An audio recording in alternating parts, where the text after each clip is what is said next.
What if one of the most important discoveries in human history was not fire or language or the wheel, but silence long before temples, cities, or written words?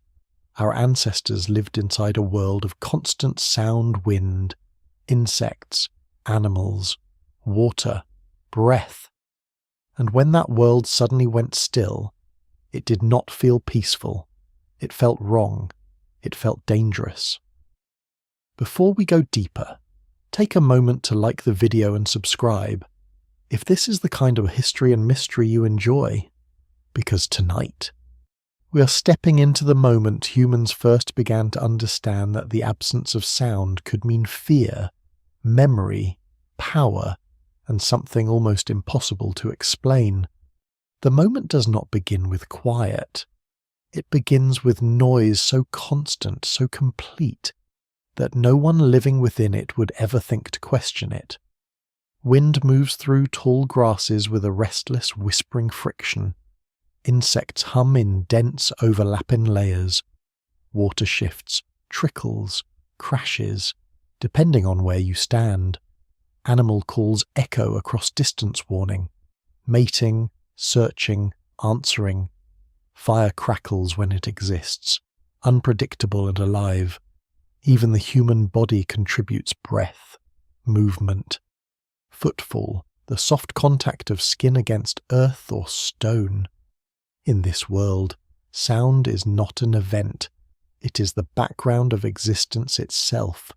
Somewhere within this living noise, early humans move in small groups, their awareness stretched outward through hearing as much as sight. They do not think of themselves as surrounded by sound. They simply are within it, shaped by it. Every rustle matters. Every shift in pattern could signal danger or opportunity. A broken rhythm in the forest might mean a predator is closer than expected.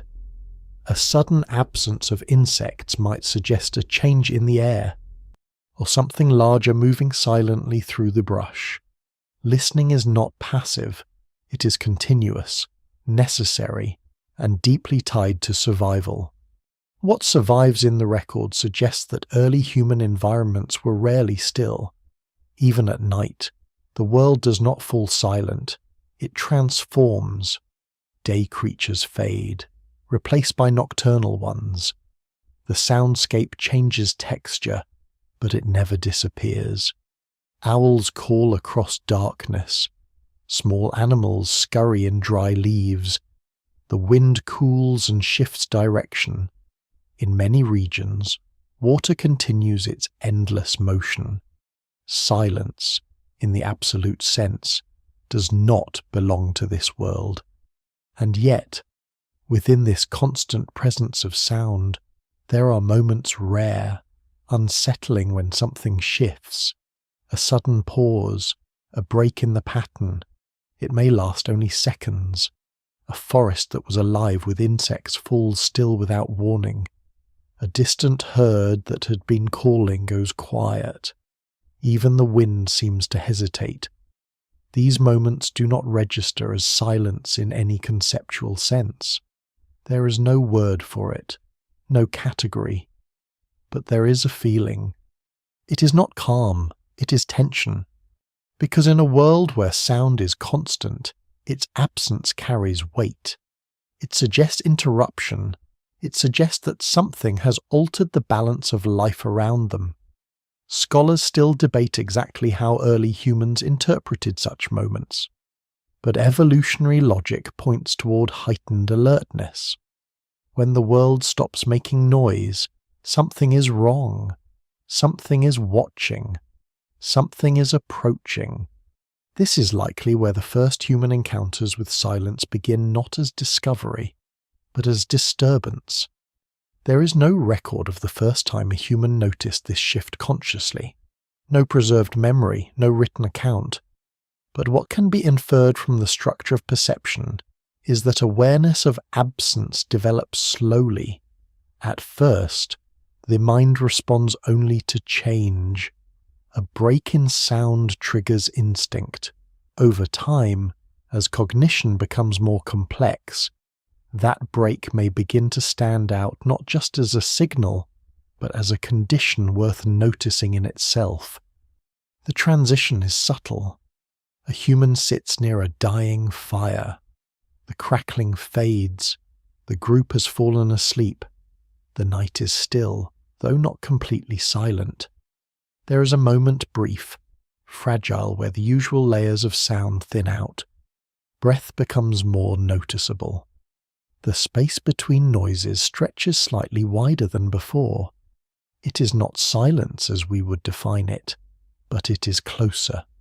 In that moment, something new may occur, attention turns inward. The human mind, when not occupied with external signals, does not remain empty. It begins to fill the space.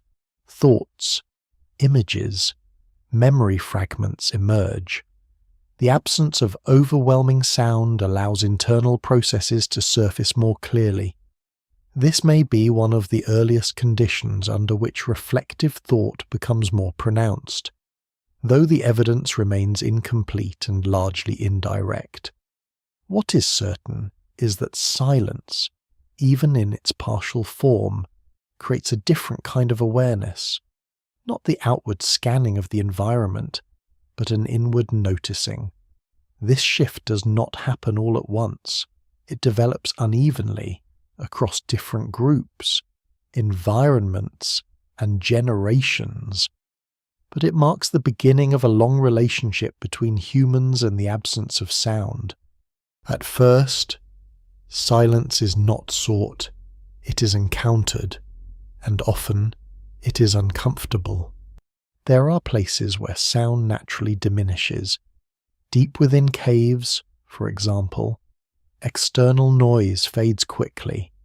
The further one moves from the entrance, the more the outside world disappears. Footsteps become the dominant sound. Breathing grows louder. Water drips in slow, irregular intervals. These environments are not perfectly silent, but they are radically quieter than the open world. Early humans enter caves for shelter, for ritual, for reasons that are still debated, but in doing so, they step into a different acoustic reality. The usual cues of the outside world are muted. Echoes behave strangely, reflecting back distorted versions of their own movements. The absence of familiar sound patterns creates uncertainty. Space feels different. Distance is harder to judge. Presence becomes ambiguous. It is in places like this that silence begins to take on a new dimension, not just as absence, but as environment. There is a growing sense, difficult to define, that quiet changes perception itself. Movements feel amplified. Small sounds carry further. The boundary between self and surroundings becomes less clear.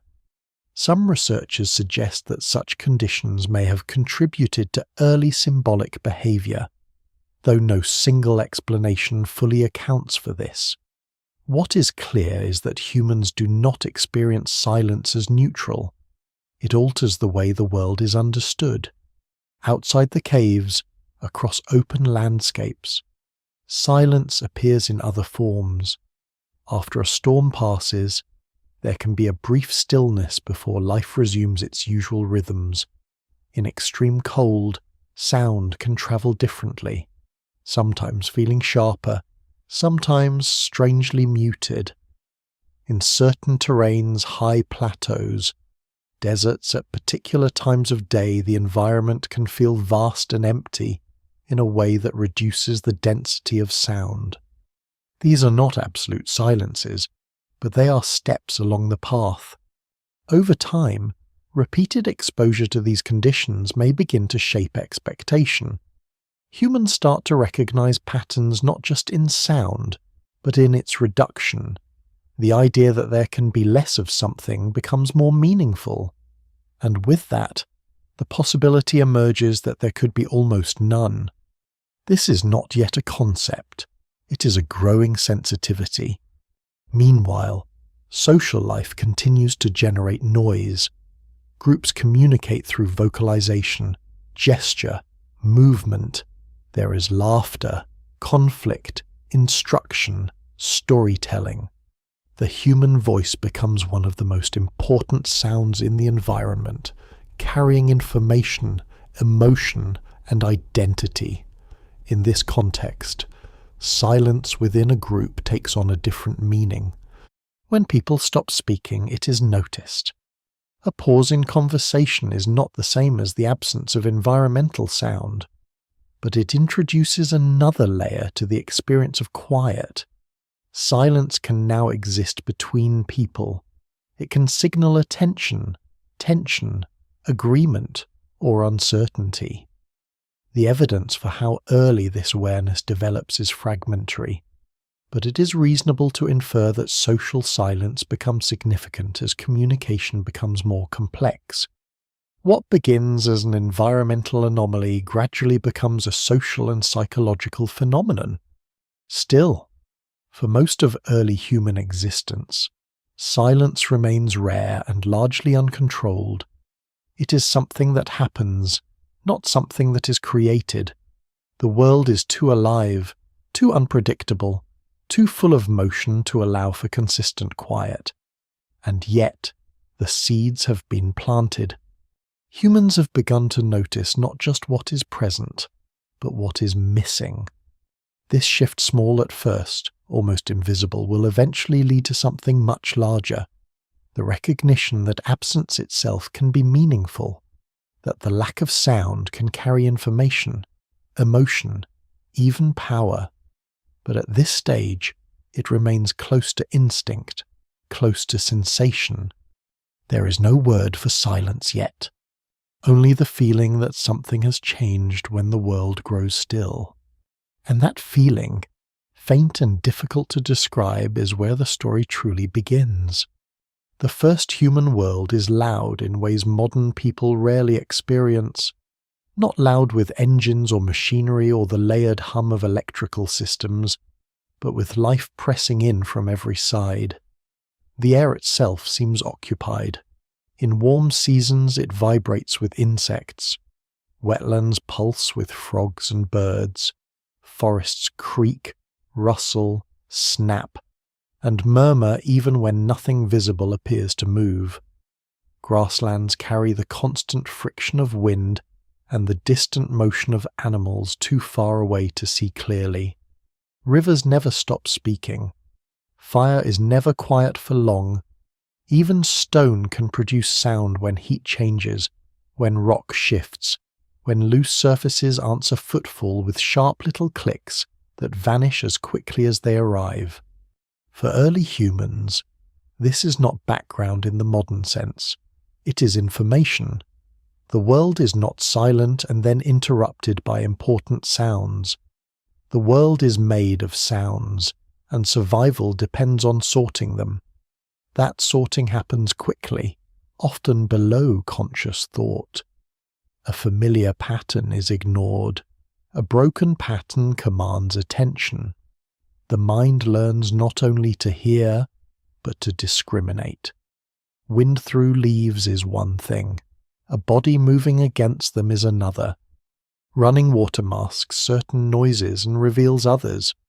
Rain changes the entire logic of listening.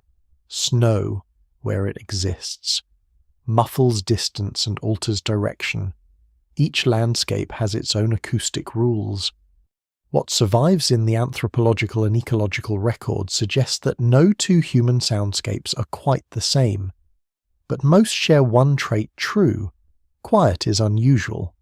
Tropical environments are especially dense with overlapping animal life. Temperate woodlands shift by season, but rarely fall still. Coastal zones add surf, seabirds, shifting reeds, and the irregular percussion of tide against rock. Open desert may seem from a distance like the natural home of silence. Yet even there the experience is more complex. Wind can dominate everything. Sand moves. Heat distorts perception. Night brings insects, small mammals, and the sudden clarity of distant calls. Silence, in the sense of near-total auditory emptiness, remains elusive. This matters because the human nervous system develops inside that constant flow. Hearing is not only one sense among others, it is an early warning system, a map of unseen space, a guide through darkness, fog, vegetation, and distraction. Vision narrows with obstacles or nightfall. Hearing extends beyond the edge of sight. It can detect approach through cover, agitation in a herd, movement behind stone, weather before clouds fully arrive. It can also locate kin, children, companions, and danger when the eyes have little to work with. Scholars still debate the precise balance between sight and hearing in early human adaptation, but no serious account treats sound as secondary. It is central.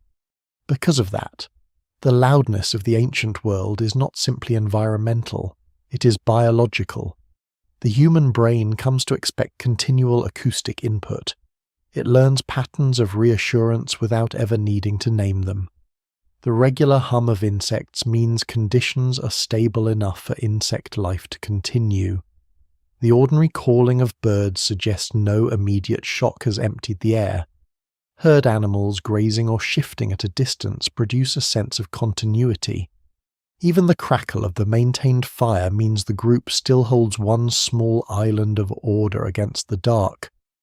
Remove too many of these sounds at once, and the mind does not interpret the result as peace. It registers disruption. This is one reason silence carries such force even before it becomes an idea. In a modern setting, quiet can be marketed, designed, romanticized. It can be associated with retreat, comfort, privacy, concentration. In the earliest human settings, quiet more often arrives as uncertainty. It is the strange pause in a valley before animals bolt. It is the deadened air after ash settles following a distant eruption. It is the muffled world of heavy snowfall where ordinary reference points disappear. It is the cave interior where outside life falls away with shocking speed. It is the moment after a predator passes when no creature resumes its calls quite yet. The loud world of origins teaches people, long before formal culture does, that silence is rarely empty. It is loaded. It may mean concealment. It may mean aftermath. It may mean threshold. Children growing up in such worlds would learn this quickly, not through instruction alone, but through reaction. A sudden hush among adults is contagious. Bodies stop moving, eyes turn, hands become still. No long explanation is needed. Sound has changed, and therefore reality may have changed with it. The lesson enters the nervous system before it enters language. There is another side to this as well. Constant environmental sound means people also become skilled at creating small islands of selective quiet. They crouch in hunting situations, they still their tools, they adjust breathing, they step on softer ground, they wait. Silence, in these moments, is not the absence of the world's noise, but the suppression of their own contribution to it. This may be one of the earliest deliberate uses of quiet, not yet sacred, not philosophical, but tactical. A hunter who cannot control sound fails. A group stalking prey must understand not only what it hears, but what it itself causes the world to hear. From that practical skill, a deeper awareness may begin to grow. To become quiet on purpose is to separate oneself, briefly, from the ordinary rhythm of human presence. A camp is noisy, a pursuit is quiet, a gathering is noisy, an ambush is quiet. A child at play is noisy. A watcher at night is quiet. The contrast is meaningful. What survives in the record suggests that controlled behavior around sound likely predates any symbolic treatment of silence by an immense span of time. First comes the bodily discipline. Only much later comes reflection. Even then, the environment continues to resist perfect silence. A person may hold still in tall grass, but wind keeps moving.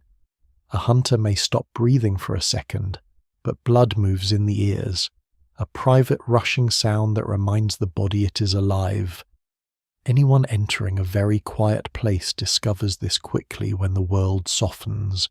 The body becomes louder, breath, heartbeat, swallowing, the subtle friction of skin and fabric or hide.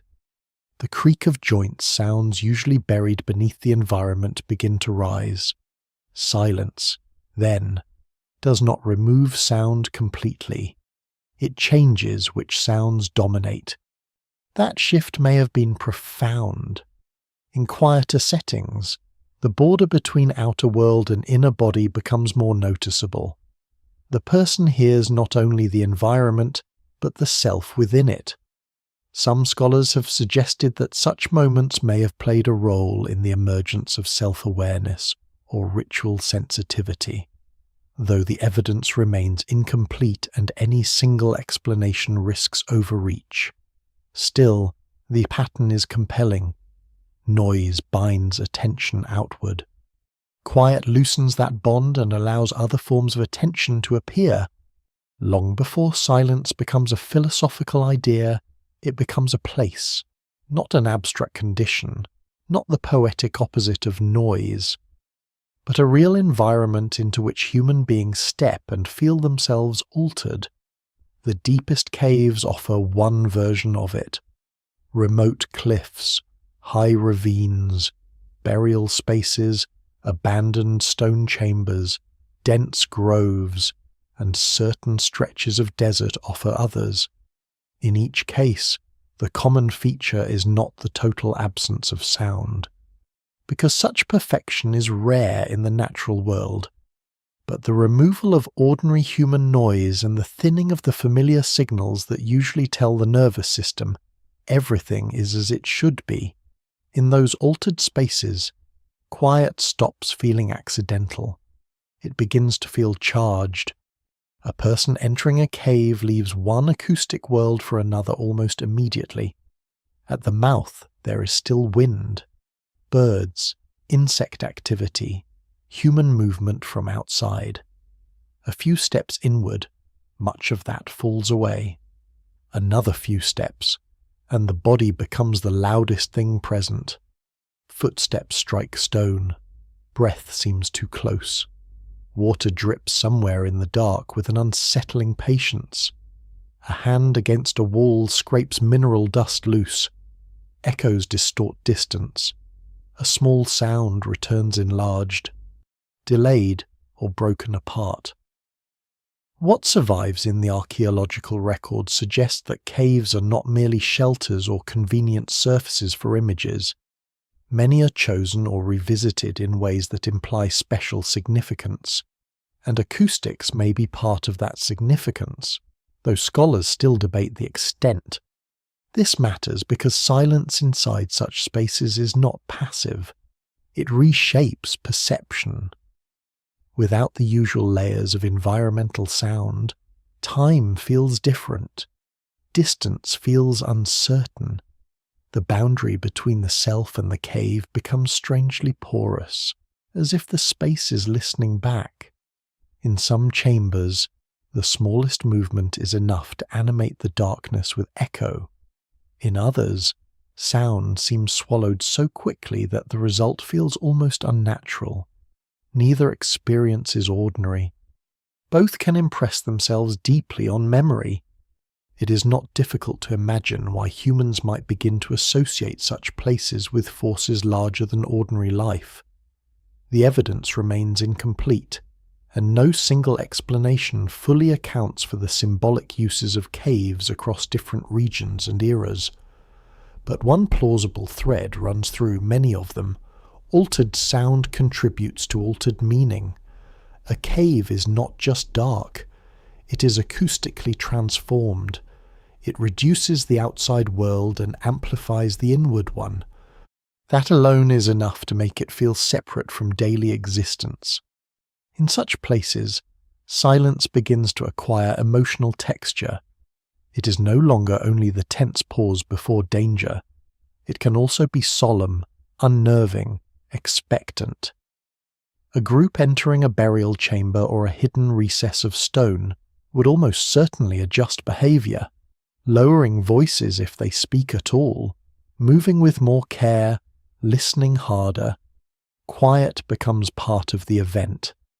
Even before formal ritual language exists, posture changes, pace changes, sound changes. The body understands that this is not ordinary ground. That may be the beginning of sacred stillness.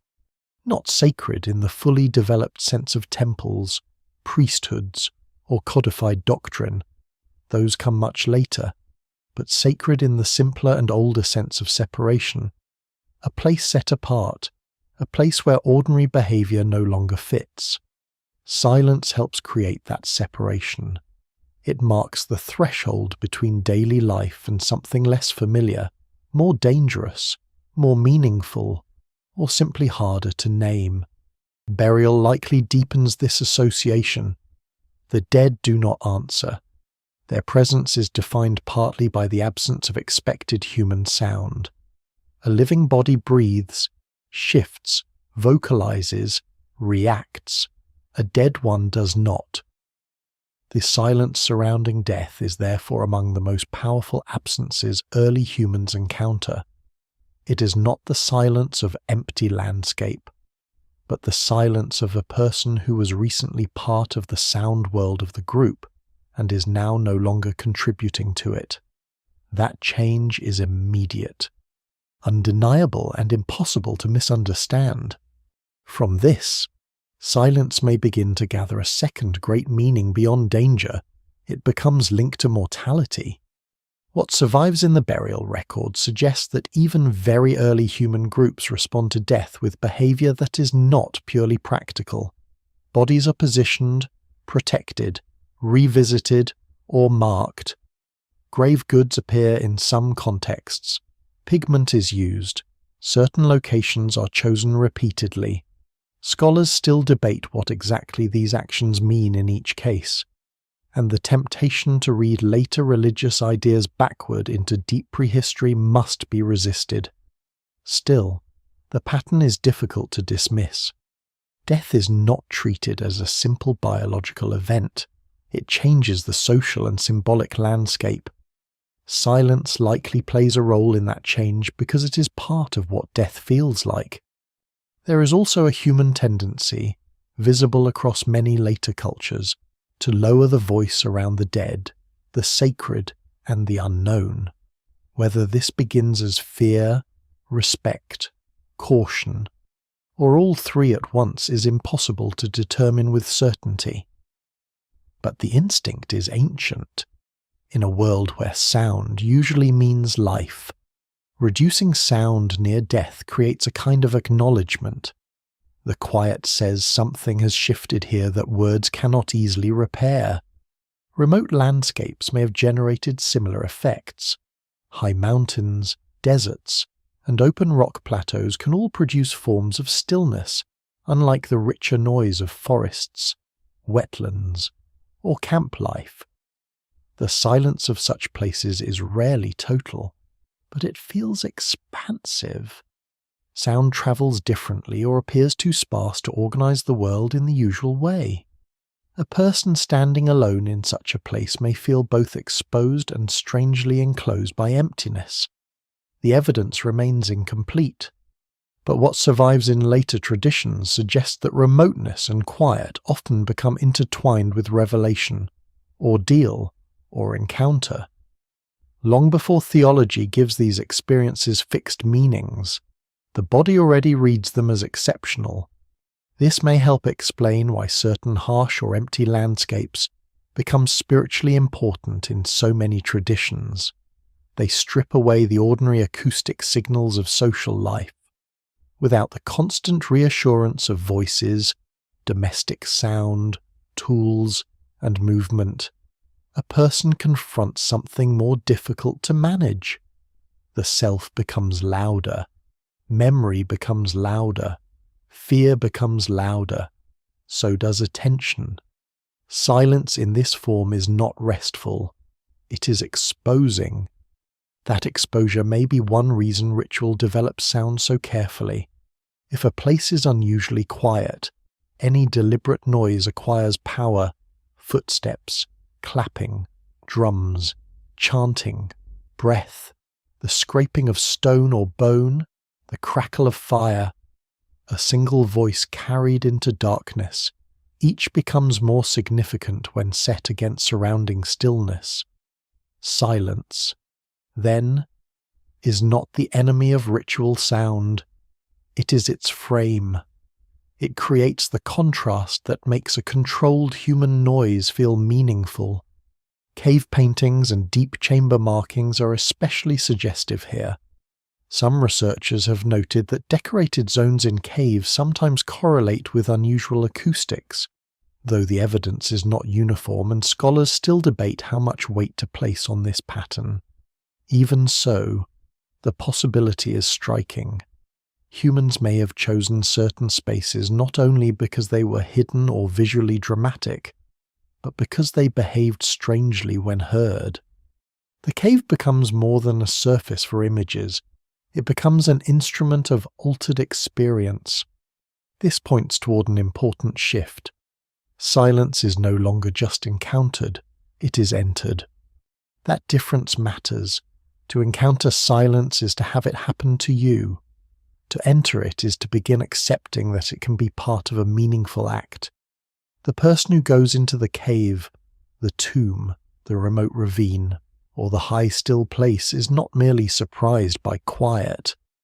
They move toward it, perhaps with fear, perhaps with duty, perhaps with hope of finding something not available in the noisy world of ordinary living.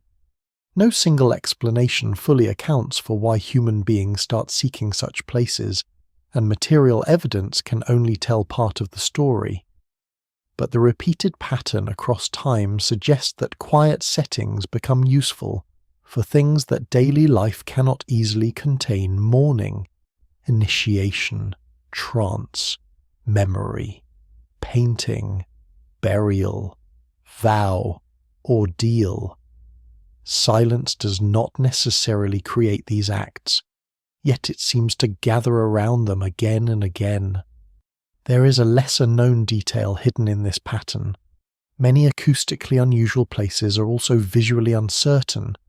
Darkness, flickering firelight, distance, fog, rock formations, echo, and isolation all make perception less stable.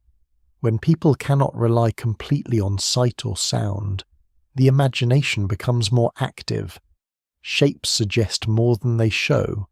Sounds imply more than they confirm. In such places, silence is not simply the absence of data. It is a condition in which the mind begins generating its own meanings more urgently. What survives in the record suggests this may be part of why thresholds, caves, tombs, entrances, inner chambers matter so much. They are places where ordinary certainty weakens, and when certainty weakens, interpretation rushes in. This is the beginning of a very long human habit. Quiet places become meaningful not because they explain themselves, but because they do not. They create room for presence without clear form. Ancestors, spirits, gods, the dead, memory, fear, revelation. Different cultures will fill that space with different language, but the underlying sensation may be much older than any doctrine in stillness. Something feels near. By now, silence is no longer only a warning signal tied to survival. It has acquired depth. It can mark danger, yes, but also reverence, grief, and separation from the ordinary world. A cave wall painted in dim light, a body laid to rest in a chamber of stone, a solitary figure standing in a windless ravine at dusk. These are scenes in which quiet becomes part of meaning itself. Humans have not yet defined silence as an idea. They do not need to. They're already building relationships with it. They're already changing their behavior around it.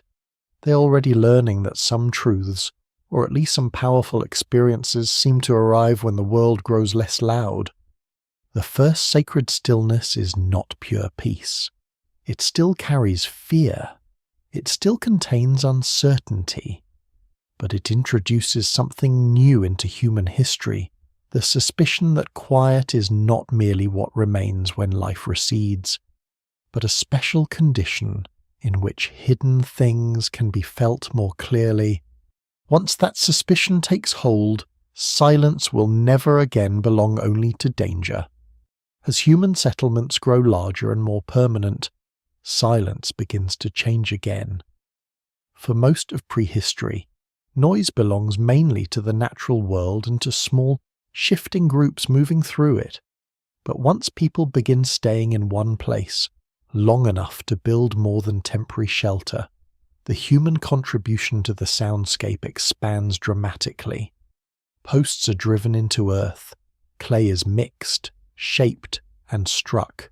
Stone is cut, dragged, lifted, and fitted. Animals are enclosed. Children move everywhere. Fires multiply. Water is carried in vessels. Grain is pounded. Tools meet wood, hide, bone, and eventually metal. Voices are no longer scattered and intermittent. They gather, overlap, repeat. Settlement itself has a sound. This matters because once people begin making villages, courts, shrines, and dense neighborhoods, silence no longer means only the absence of nature's ordinary signals. It can now mean distance from human concentration. That is a different experience entirely. A person leaving a settlement for fields, hills, riverbanks, or burial grounds does not simply enter quieter terrain. They step out of a made world and into something less governed. The contrast sharpens. Sound now divides spaces of life not only by ecology, but by social order. What survives in the archaeological record suggests that even early settled communities quickly become acoustically complex. Domestic labour produces repeated rhythms. Livestock create their own constant layer of sound. Storage, food preparation, weaving, grinding, and building all leave behind material traces, and each of those traces implies noise. Scholars still debate the exact sensory atmosphere of the earliest proto-urban settlements, but no serious reconstruction imagines them as still places. They are busy, crowded by the standards of their time, and full of patterned human activity. The first cities do not only alter the landscape visually, they create new forms of sound saturation. With that comes a subtle but important reversal. In older worlds, silence is rare because nature is alive and humans are listening inside it. In settled worlds, silence becomes rare because humans themselves have become a major source of the world's noise. The village speaks even when no one intends it to. Animals call from pens, infants cry, tools knock, fires pop, people argue, instruct, bargain, mourn, sing, and work. The result is a new baseline civilization has its own hum. This is where silence begins to acquire social force. In a settlement, not every place sounds the same. Domestic zones differ from storage areas. Market exchange differs from ritual space. Workshop noise differs from the quiet of sleeping quarters or protected compounds. Once communities organize space, they also begin organizing sound, even if only indirectly at first. Walls contain or reflect noise. Open courtyards gather voices. Narrow lanes concentrate footsteps. Ceremonial precincts separate themselves from ordinary work. Architecture starts shaping what can be heard and where. No single explanation fully accounts for how early humans began consciously managing sound, and the evidence remains incomplete. But the pattern is unmistakable in later historical societies. Some places are meant to be louder than others, and some places derive authority from relative quiet. This likely has deep roots: a leader's enclosure, a shrine, a burial area, a council space, a storage chamber of special value. These are not acoustically neutral places. They are marked partly by what is allowed to happen there and what is withheld. Sound becomes one of the tools by which power and meaning are distributed. The rise of temples intensifies this process. Even before large monumental religion takes mature form, certain spaces begin to stand apart from ordinary habitation. They're cleaner, more bounded, more deliberate, and often less noisy in their ordinary condition. When people enter them, behavior changes, speech lowers or stops, movement becomes slower, more careful, work sounds diminish. Silence is not total, but it is cultivated. The contrast between the daily noise outside and the relative stillness inside gives these places a different texture. They feel removed from labor, appetite, argument, and household friction. That difference may be one reason sacred architecture becomes so powerful. The temple or shrine is not only a place of images, offerings, or symbols. It is a place where ordinary sound has been disciplined. The effect on the mind is immediate. Attention narrows. Breath is noticed. Small sounds matter. A footstep on stone feels weightier than it would in a marketplace. The evidence remains incomplete for the earliest phases of this development. But what survives in architecture and later textual traditions suggests that acoustic control becomes part of sacred design very early. Cities also produce a new and haunting form of silence, the silence of absence in the middle of density. A single abandoned room within a crowded settlement feels different from an empty patch of wilderness. The walls still hold the shape of activity, but the activity is gone. A courtyard no longer used still seems to wait for footsteps. A hearth gone cold suggests voices that should be there and are not. Archaeology is full of such spaces. Storage jars remain. Doorways remain. Grinding stones remain. Yet the people who animated them do not. What survives in the record suggests that deserted domestic spaces often strike excavators with a peculiar force because the material arrangement implies routine so strongly. Silence enters not as emptiness, but as interruption. This becomes even more powerful as towns expand into cities.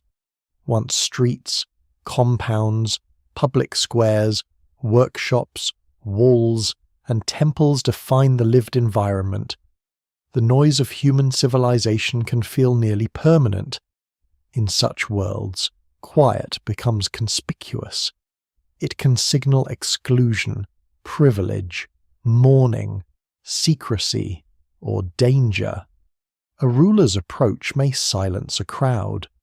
A court may demand quiet before judgment. A ritual may require it before an offering. A tomb precinct may enforce it because death and stillness have already become linked. The social body is now able to produce silence intentionally and read it collectively. That is a new stage in the story. Silence is no longer merely an environmental event or a personal encounter in caves and remote places. It has become an instrument of organized life. This does not mean ancient cities are filled with modern concepts of noise control. Most are loud by necessity. Animals live close to people. Streets are busy. Craft production is physical and repetitive. Public life depends on speech, but the very existence of dense sound makes moments of quiet more legible. The hush before decree, the lowered voice in a shrine, The stillness of a chamber where only certain people may enter these experiences gain power from contrast. Civilization teaches people not only how to live among more noise, but how to notice more precisely when noise is deliberately removed. There is a lesser-known detail hidden in this transformation. Urban sound is not only louder than older soundscapes, it is more repetitive. Natural environments vary constantly. Settlements create routines. Daily labor happens in cycles. Milling, weaving, herding, cooking, hauling, and trade all repeat. Bells and later signals will formalize this rhythm in many societies. But even before that, the day develops recognizable acoustic patterns. Dawn sounds differ from midday from dusk, harvest from drought, festival from ordinary time. Silence now acquires temporal meaning as well as spatial meaning. An unusual quiet at the wrong hour may suggest crisis. A city that falls silent too early is unsettling. A workshop district gone quiet before the day is done implies disruption. A street that should hold traffic but does not may point to fear, disease, decree, weather, or violence. Scholars still debate how consistently ancient people interpreted such cues across cultures, but the basic logic is sound. Once human routine generates expectation, silence can announce a break in social order just as surely as it once announced a break in ecological order. This is one reason political authority often develops an interest in regulating sound. Public speeches gather attention by overcoming noise. Ceremonies choreograph it. Judgments may suspend it. Mourning rites may impose it. Processions alternate between music and silence to mark status and transition. Even where direct evidence is sparse, later ancient states make one thing clear: power is heard, but it is also revealed by its ability to make others stop making noise. This gives silence a sharper edge. It can now be imposed, it can be demanded, it can separate those permitted to speak from those expected to listen. The evidence remains incomplete for the earlier stages, but what survives across many civilizations suggests a durable pattern. Quiet becomes a sign that hierarchy is operating. A noisy crowd can be ordinary life. A silenced crowd is political theatre. And still, beneath these new meanings, older ones persist. Temples remain close to tombs in their logic of stillness. Burial grounds remain places where voices lower. Remote sanctuaries preserve the old link between isolation and reverence. Even the city, with all its density, carries forward something learned long before walls and streets quiet, changes how humans feel.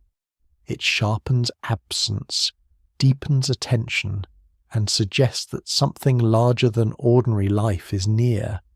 By now, silence has moved far from its first role as the strange gap in the natural soundscape.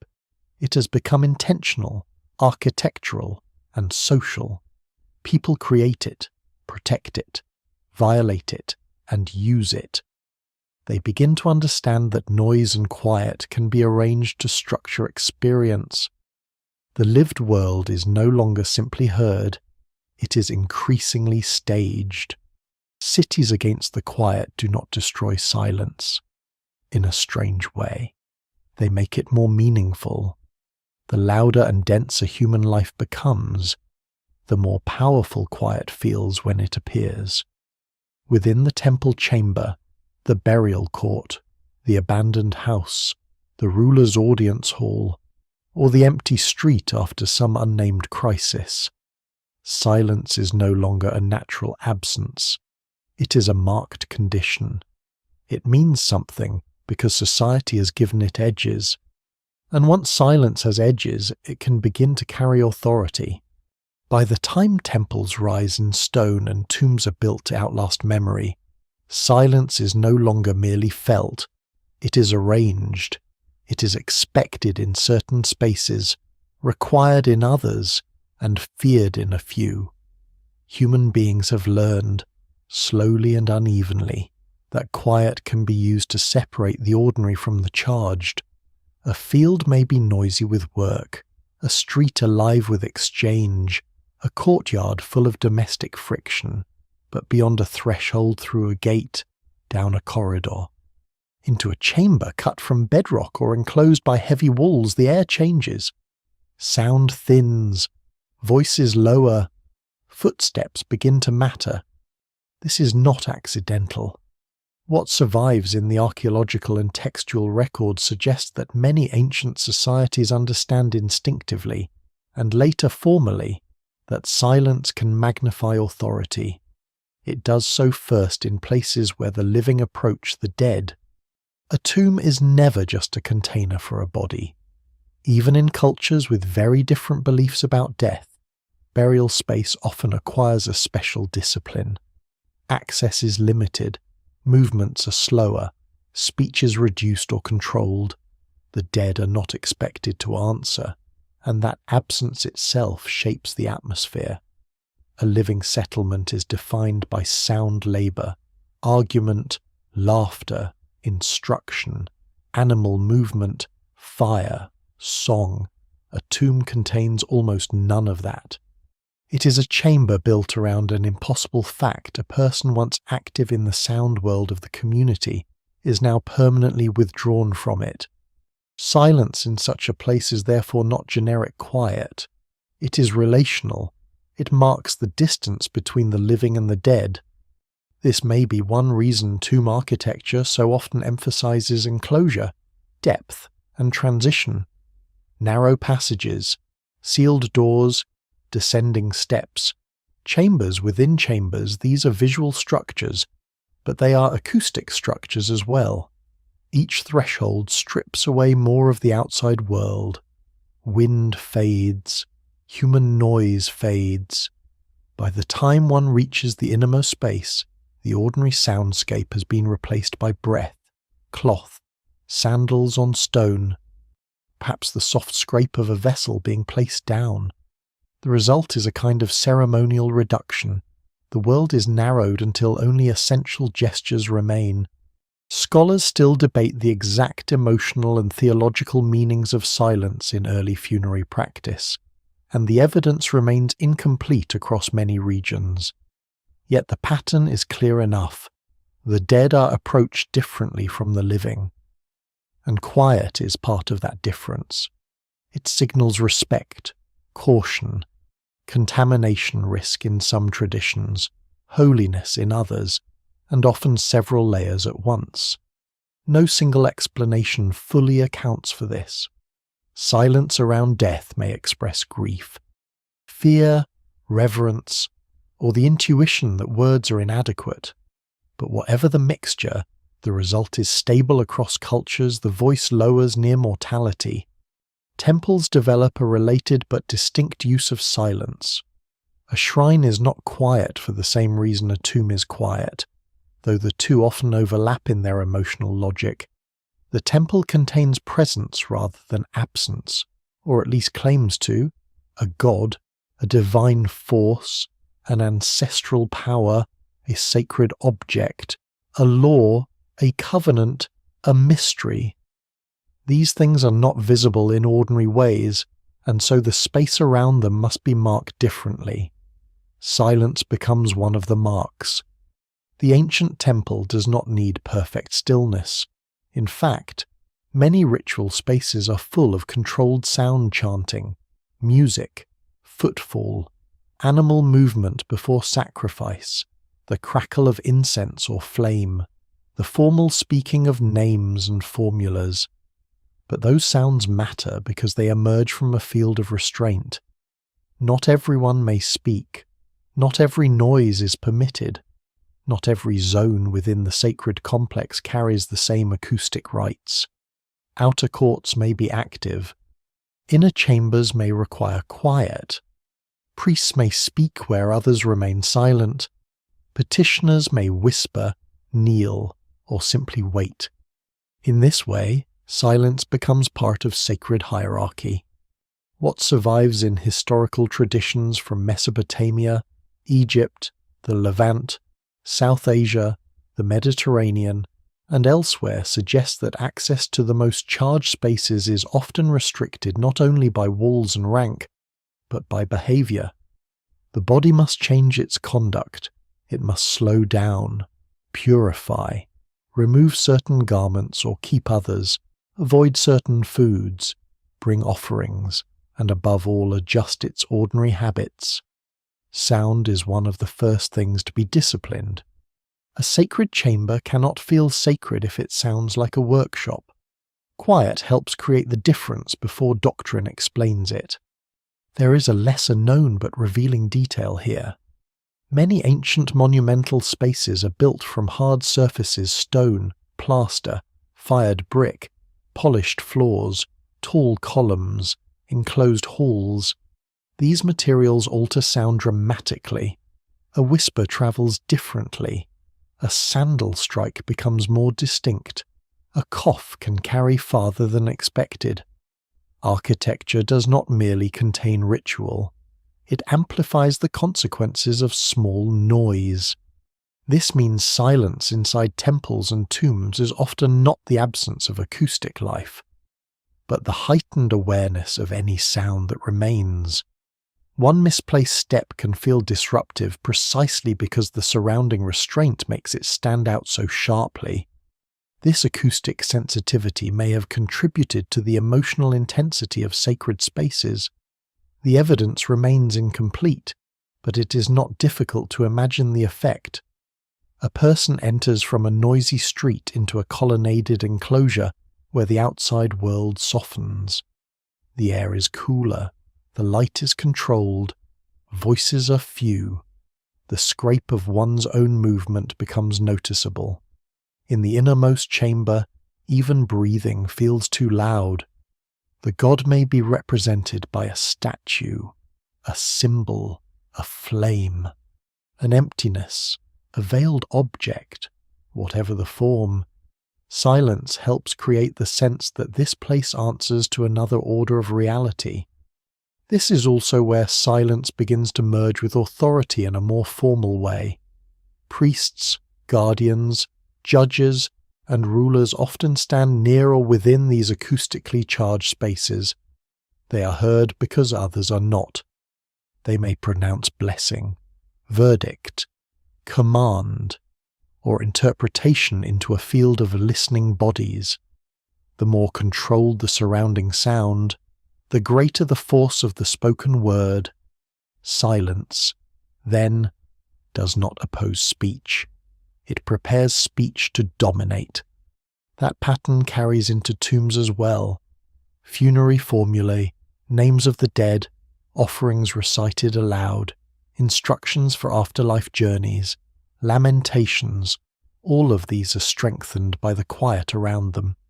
A single utterance in a hushed burial chamber can seem heavier than 100 words shouted in a market. The contrast creates gravity. Ancient societies may differ profoundly in their beliefs about death and divinity, but many seem to understand this same principle. Meaning grows larger when the surrounding world has been quieted first. There is another reason silence becomes so important in temples and tombs. Both are threshold spaces. They stand at the border between categories humans find difficult to hold steady: life and death, human and divine, presence and absence, law and desire, flesh and memory. In such places, ordinary speech may feel inadequate because ordinary speech belongs to ordinary life. Silence acknowledges that the threshold is unstable. What survives in the record suggests that this instability is often cultivated deliberately. Darkness, enclosure, incense, reverberation, hidden chambers, raised platforms, veils, processional approaches, and ritual pauses all work together. Silence is one element in a larger technology of awe. It does not act alone, but without it the effect would be weaker. Noise disperses attention. Quiet gathers it. This gathering of attention has consequences beyond religion. Once societies learn that silence can focus collective emotion, they begin applying the lesson elsewhere. Courts, councils, coronations, oaths, and punishments all benefit from moments when ordinary noise is suspended. The demand for silence announces that something weightier than daily life is happening. But in temples and tombs the pattern is especially pure, because these are the places where humanity confronts what it cannot fully control: gods, death, fate, memory, legitimacy, judgment beyond the visible. That is why silence there feels different from simple privacy or rest. It is not comfortable quiet, it is formal quiet, charged quiet. It implies that something unseen has precedence over the speaker. Even rulers, in many traditions, become more measured in such places, because sacred silence does not belong entirely to them. They borrow it from the architecture, the ritual, the dead, the god, the ancestors, or the law that outlasts them. There is also a hidden contradiction in all this. Temples and tombs are among the least silent places in memory. In the long sense, they generate stories, inscriptions, repeated visits, ritual performances, and endless human interpretation. Yet at their center lies quiet, a sealed chamber, a silent image, a body that no longer speaks, an empty inner room into which only a few may go. Civilization builds enormous structures around silence, as if trying to frame it, preserve it, or make it answer. No single explanation fully accounts for this obsession, but the pattern reveals something profound. Humans do not only fear silence, they use it to approach what frightens and exceeds them. They enter quiet spaces not because those spaces contain clear answers, but because quiet itself feels appropriate to mystery. The tomb asks for silence because death has interrupted the voice. The temple asks for silence because the divine is imagined as too great, too hidden, or too dangerous for ordinary sound. By now, silence is no longer a mere break in the world's noise. It has become one of civilization's most important signals. It marks reverence. It frames power, it disciplines the body, it separates inner from outer, permitted from forbidden, mortal from sacred. The old animal alertness has not disappeared. Quiet still carries tension. But now that tension has been elevated into architecture, ritual, and law, the living pass through gates, corridors, and chambers built to make them feel it. And in that feeling, silence finally becomes more than absence. It becomes a language of awe. Once human beings begin to write, silence enters history in a new and unexpected way. Until this point, quiet has been carried mainly through bodies, places, rituals, and habits of attention. It is felt before it is defined. It is enacted before it is described. But writing changes the balance between sound and meaning. Speech no longer has to vanish completely when the speaker is gone. A mark on clay, stone, papyrus, bamboo, bark, or parchment can preserve command, prayer, inventory, law, memory, or myth beyond the moment of utterance. Language acquires a second body, and that body is mute. This is one of the great paradoxes of civilization. Writing is built to preserve the spoken world, yet it does so through silence. The earliest writing systems emerge for practical reasons as much as sacred ones: accounting, storage, administration, taxation, exchange. In Mesopotamia, marks impressed into clay-hold quantities and obligations. In Egypt, signs record offerings, kingship, ritual formulae, names meant to survive the body. In China, inscriptions cut into bone and bronze preserve divination and authority. Across ancient Mesoamerica, glyphic systems capture dynastic memory, sacred time, and cosmic order. These traditions differ profoundly in structure and belief, but all share one strange trait once written. Language can sit in perfect quiet and still remain meaningful. That quiet is unlike older forms of silence. A tomb is silent because the dead no longer speak. A cave is silent because the outside world has been reduced. A ritual pause is silent because people restrain themselves. A written tablet, by contrast, is silent while still carrying a voice. This changes the human relationship with absence in a subtle but permanent way. Meaning no longer requires immediate sound.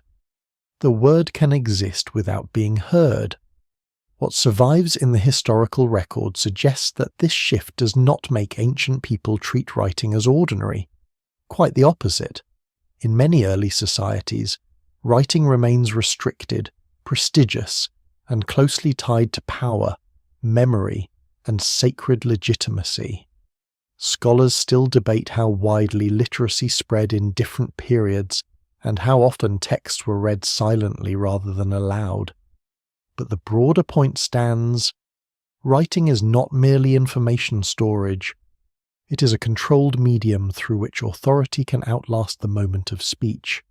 Silence becomes a container for language rather than its negation.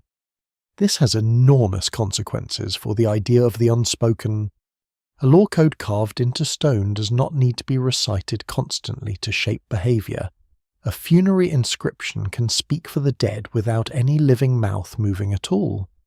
A temple text hidden within a wall or sealed into a foundation can remain unread for generations and still be treated as potent.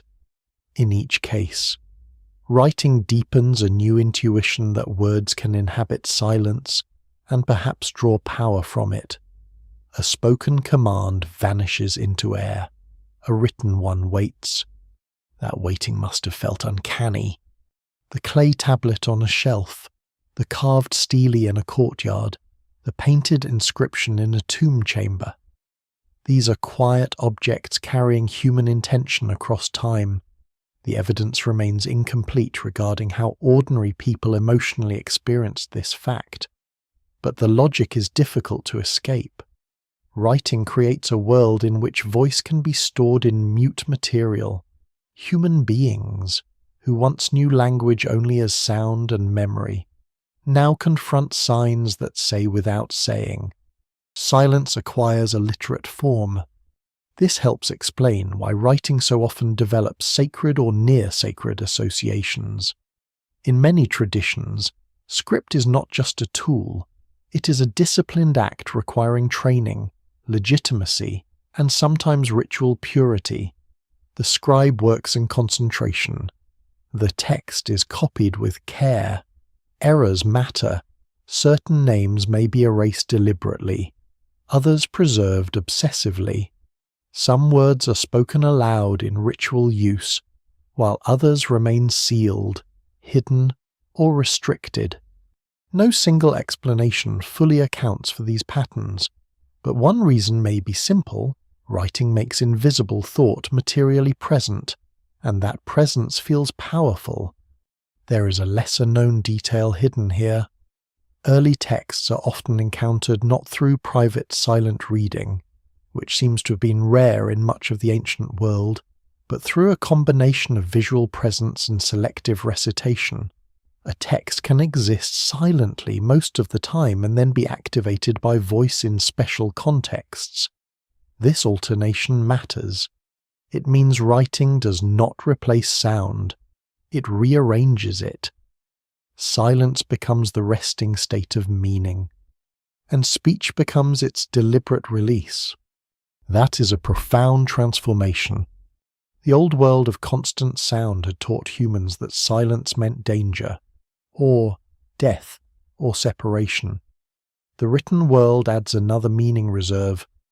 Meaning can now be withheld in visible form. It can be stored, hidden, carried, inherited, discovered. A sealed letter, a buried foundation deposit, an inscription inside a tomb, a text copied in a temple archive, all of these embody knowledge that exists without immediate voice.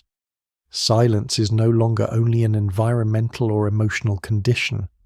It is built into the very structure of civilization's memory. Religious traditions push this even further. Across many cultures, restraint of speech becomes morally or spiritually significant. In South Asian traditions, forms of disciplined quiet, meditation, breath control, and verbal restraint begin to be described with increasing philosophical subtlety. In Greek traditions, mystery rites and philosophical schools often place value on reserve, on what may not be spoken casually. In Jewish, Christian, Buddhist, Taoist, and later Islamic contexts, silence acquires different shades of meaning, humility before the divine, contemplative preparation, disciplined inwardness, reverence, control of the tongue, withdrawal from vanity or false speech. These traditions are not the same, and it would be misleading to flatten them into a single history. Yet what survives in the record suggests a broad civilizational pattern once writing matures. The contrast between speech and silence becomes more thinkable, more discussable, and more morally charged. This does not mean writing invents inward silence, but it helps describe it. A person who can write or read, or who lives in a culture shaped by writing, becomes more familiar with language as something separable from immediate sound. Thoughts can be arranged without being spoken. Prayers can be copied and held. Legal formulas can be consulted. Myths can be revisited in quiet. The evidence remains incomplete on when widespread silent reading becomes common in different societies, and scholars still debate its chronology. But even before silent reading as a habitual practice, writing creates the possibility that language can inhabit the mind more privately. The unspoken becomes more structured. That may also affect conscience. Once words can be fixed externally, people become more aware of their fixity internally. Oaths, vows, prohibitions, commandments, maxims, teachings. These can now be remembered with greater stability and perhaps internalized in quieter ways. No single explanation fully accounts for the growth of introspective moral cultures, but writing likely contributes by making language more durable, more portable, and less dependent on the immediacy of public sound. Silence begins to feel not only like the absence of speech, but like the chamber in which thought itself can be ordered. At the same time, writing reveals limits. The most sacred or difficult experiences are often described as resistant to language altogether. Ancient and classical text repeatedly circle things that cannot be fully said: divine essence, death, revelation, ecstasy, ultimate reality, the true name, the hidden law, the mystery at the center of ritual. Writing multiplies words, but it also sharpens awareness of what words fail to contain. Scholars still debate how far this tendency reflects literary convention versus lived religious experience, yet the recurrence is striking. The more civilizations write, the more they seem to notice that some things retreat beyond speech. This gives silence a new dignity. It is no longer only the break between sounds or the hush of sacred architecture. It can become a sign of wisdom, restraint, seriousness, or contact with truths not suited to ordinary speech. The person who speaks less may appear deeper, more disciplined, less vulnerable to error. The hidden teaching acquires prestige partly because it is hidden. The unsaid becomes more than a lack, it becomes a category. There is also an irony here that ancient societies seem to understand well. Writing preserves language, but it also depends on spaces of quiet labor. The archive, the schoolroom, the temple chamber, the scribal bench, the royal record office, the monastery centuries later. These are places where noise must in some degree be reduced for precision to survive. Civilization's memory is often made in restraint. The loud life of the city depends on quieter rooms where language is fixed, checked, copied and protected from confusion. By now, silence has crossed another threshold. It is no longer only something humans experience in the world around them. It has entered their systems of thought.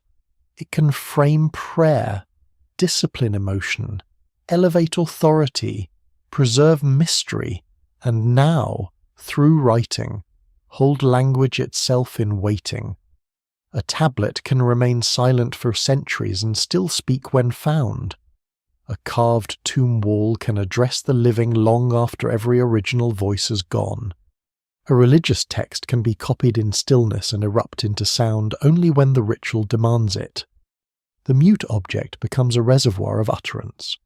This changes how human beings imagine memory, truth, and presence. It teaches them that not everything meaningful must be immediately heard. Some things endure in reserve. Some things gather force by not speaking at once. Some things remain most powerful precisely because they stand at the edge of language. And so the written world does not banish silence.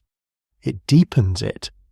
From this point forward, human history will be full of quiet voices, inscriptions no one reads for centuries, sealed texts, hidden names, unwitnessed prayers, thoughts arranged in solitude, laws fixed in stone, and sacred teachings guarded behind restraint. Writing makes civilization louder in many ways, yet at its core it also creates a new and haunting possibility that the most enduring words may be the ones waiting silently in the dark. If temples and tombs teach humans that silence can be holy, the desert teaches something harsher. It teaches that quiet is not always shelter. It can strip, expose, and test. Long before formal monastic traditions give this experience rules and language, human beings are already discovering that there are places where ordinary social sound falls away so completely that the self begins to feel unstable within it. The remote hillside, the dry plateau, the unpeopled shoreline, the cave mouth beyond the last settlement, the empty steppe under cold sky. These places do not merely reduce distraction. They remove the small acoustic reassurances by which human life ordinarily confirms itself. In settlements, there are always signs that others are near. Voices rise and fall. Work sounds repeat. Doors open. Animals answer human care. Even sorrow is social, marked by lament, movement, and ritual. But far from the centre of habitation, especially in severe landscapes, much of that disappears.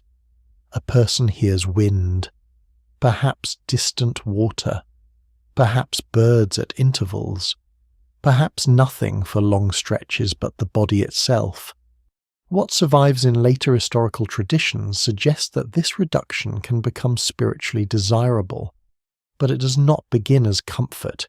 It begins as confrontation. The earliest seekers of remote silence are not all saints, and many leave no names. Some are mourners moving away from the community after loss. Some are hunters or wanderers. Some are outcasts, fugitives, scouts, or the temporarily displaced. Some may simply be people who discover, for reasons not fully clear even to themselves. That distance from the crowd changes the quality of thought.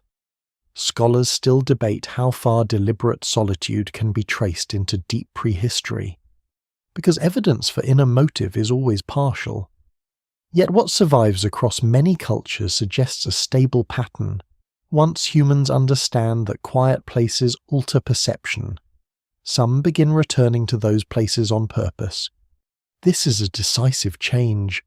Silence is no longer only something imposed by circumstance or enclosed in ritual architecture. it becomes a destination. The desert, in the broad symbolic sense, is central to this transformation. Not every tradition uses an actual desert, and not every desert is silent. Winds can roar, sand can hiss, night animals can puncture the dark with startling force. But compared to dense settlement or rich agricultural land, these marginal landscapes often reduce the ordinary density of life. The reduction matters more than the exact terrain. It creates a world with fewer interruptions and fewer social mirrors.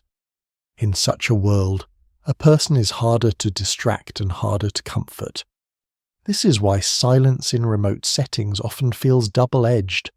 On one hand, it promises freedom from the demands of human noise command, gossip, duty, trade, conflict, endless small speech. On the other, it removes the acoustic fabric that usually protects the mind from itself.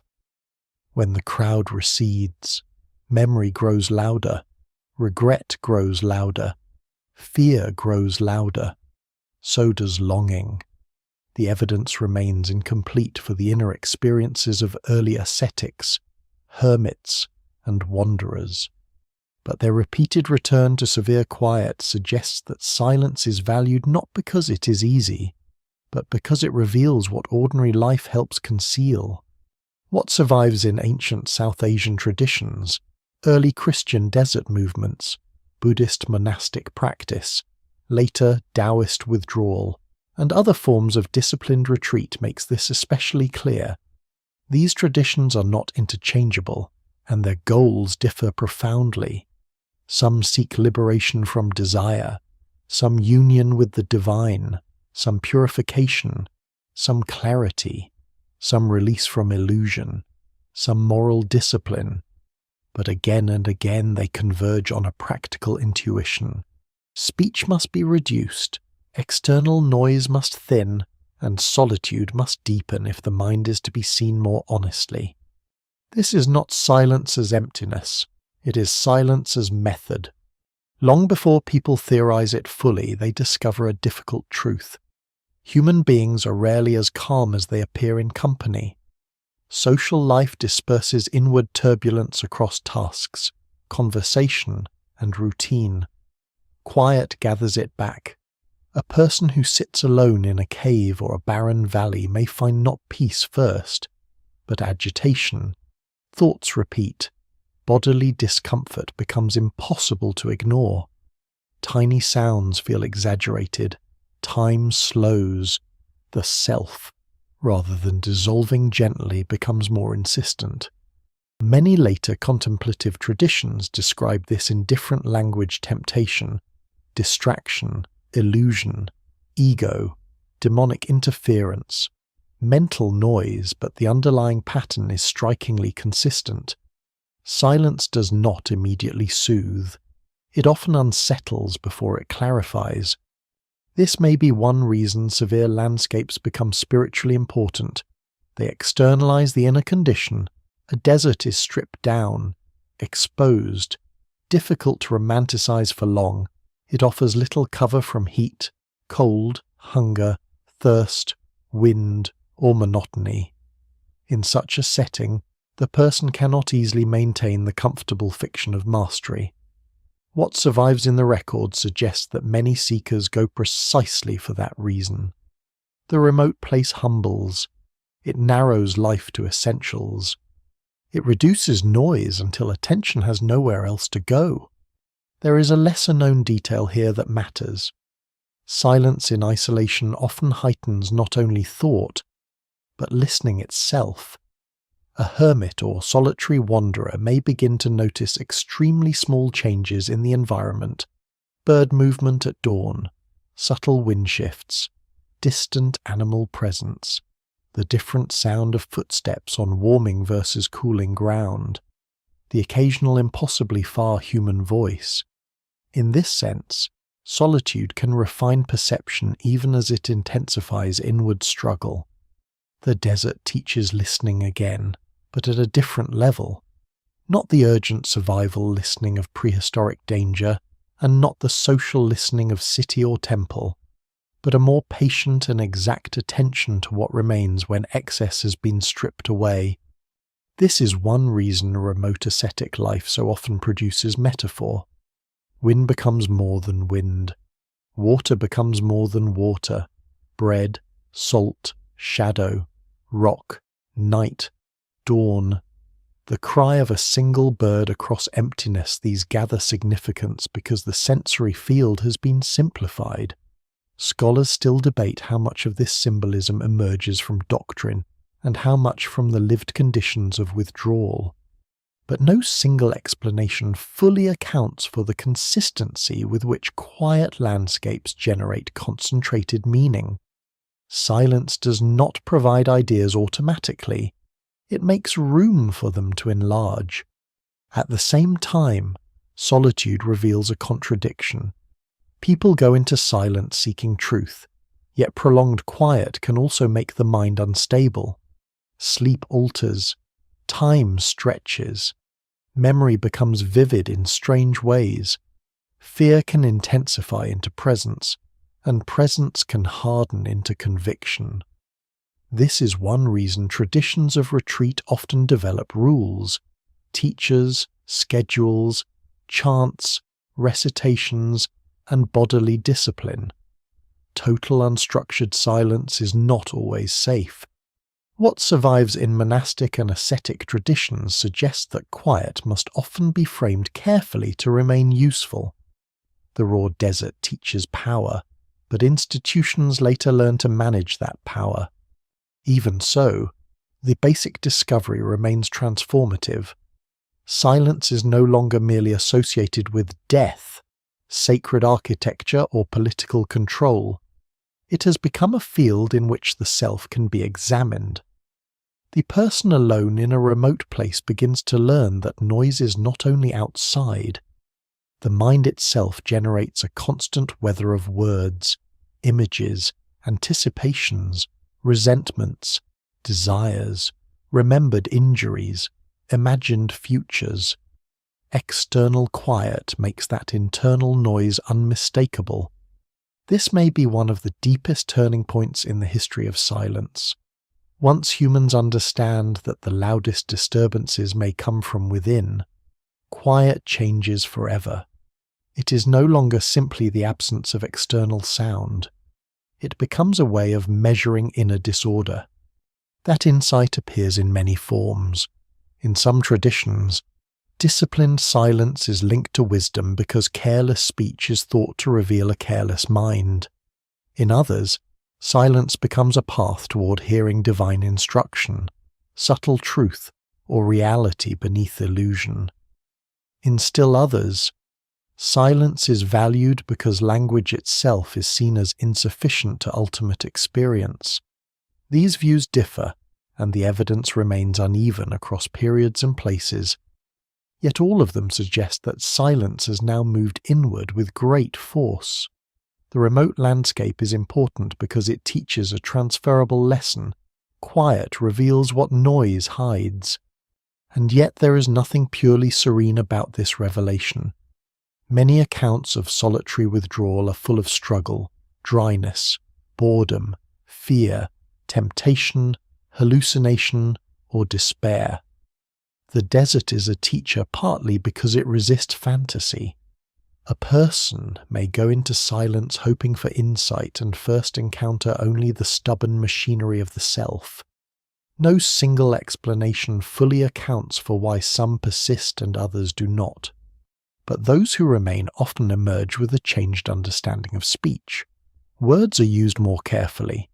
Pauses matter more. Attention deepens. The loudness of ordinary life becomes more visible, sometimes unbearable. That change does not stay in remote places. It returns with the person to settlements, monasteries, courts, schools, and texts. Silence learned in solitude becomes a model for prayer, meditation, restraint, and moral seriousness. The cave and desert are gradually internalized. One no longer needs to stand on an empty plateau to know that quiet can expose and refine. The landscape has done its work. It has taught the nervous system and the imagination what less sound can do. By now, silence has become something humans seek not because they misunderstand its difficulty, but because they understand it too well. It strips away noise, but also excuse. It reduces distraction, but also comfort. It can feel holy, but also merciless. It can calm the surface while stirring what lies beneath. The evidence across cultures is far too broad to dismiss once people discover that quiet can transform perception. Some will always leave the crowd to test themselves against it. The desert teaches listening, but not in the gentle sense. It teaches by subtraction. It removes voices, routine, and excess until the person hears the body, the memory, the fear, the prayer, the hidden argument within thought itself. In that exposed condition, silence is no longer an absence waiting to be filled by the world. It becomes a severe kind of company. And for many of those who enter it willingly, that company changes everything. Once silence is understood as something that can transform a person, it is only a matter of time before societies begin using it to transform other people as well. What first appears in hunting, mourning, ritual, and solitude gradually hardens into method. Quiet becomes more than a private discipline or sacred atmosphere. It becomes a social tool. It can organize attention, display rank, enforce obedience, conceal intention, and make power feel larger than the body that holds it. By this stage, silence is no longer discovered only in landscapes or temples. It is produced in human relationships. One of the clearest signs of this shift is the controlled hush around authority. In any organized society, some voices count more than others. A chief, priest, judge, monarch, elder, or military commander is not simply louder in a literal sense. That person is heard because others stop. The suspension of surrounding speech gives hierarchy an acoustic form. What survives in the historical record across widely separated civilizations suggests that public order is often marked not merely by command, but by the ability to create attentive quiet. A ruler who cannot still a crowd does not fully possess the crowd. A priest whose words are drowned in ordinary noise cannot convincingly mediate between the human and the sacred. A judge whose court cannot be hushed struggles to embody law. Silence becomes one of the visible signs of legitimacy because it is one of the audible signs of control. This is not only a matter of practicality, though practicality matters. Of course, people need to hear the decree, the sentence, the oath, the prayer, the warning, but beyond function lies theatre. Quiet magnifies the speaker.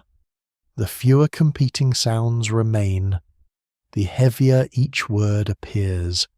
A simple statement delivered into stillness can seem like fate. The evidence remains incomplete in many early societies, especially where direct descriptions are scarce. But the pattern becomes unmistakable in later states and empires.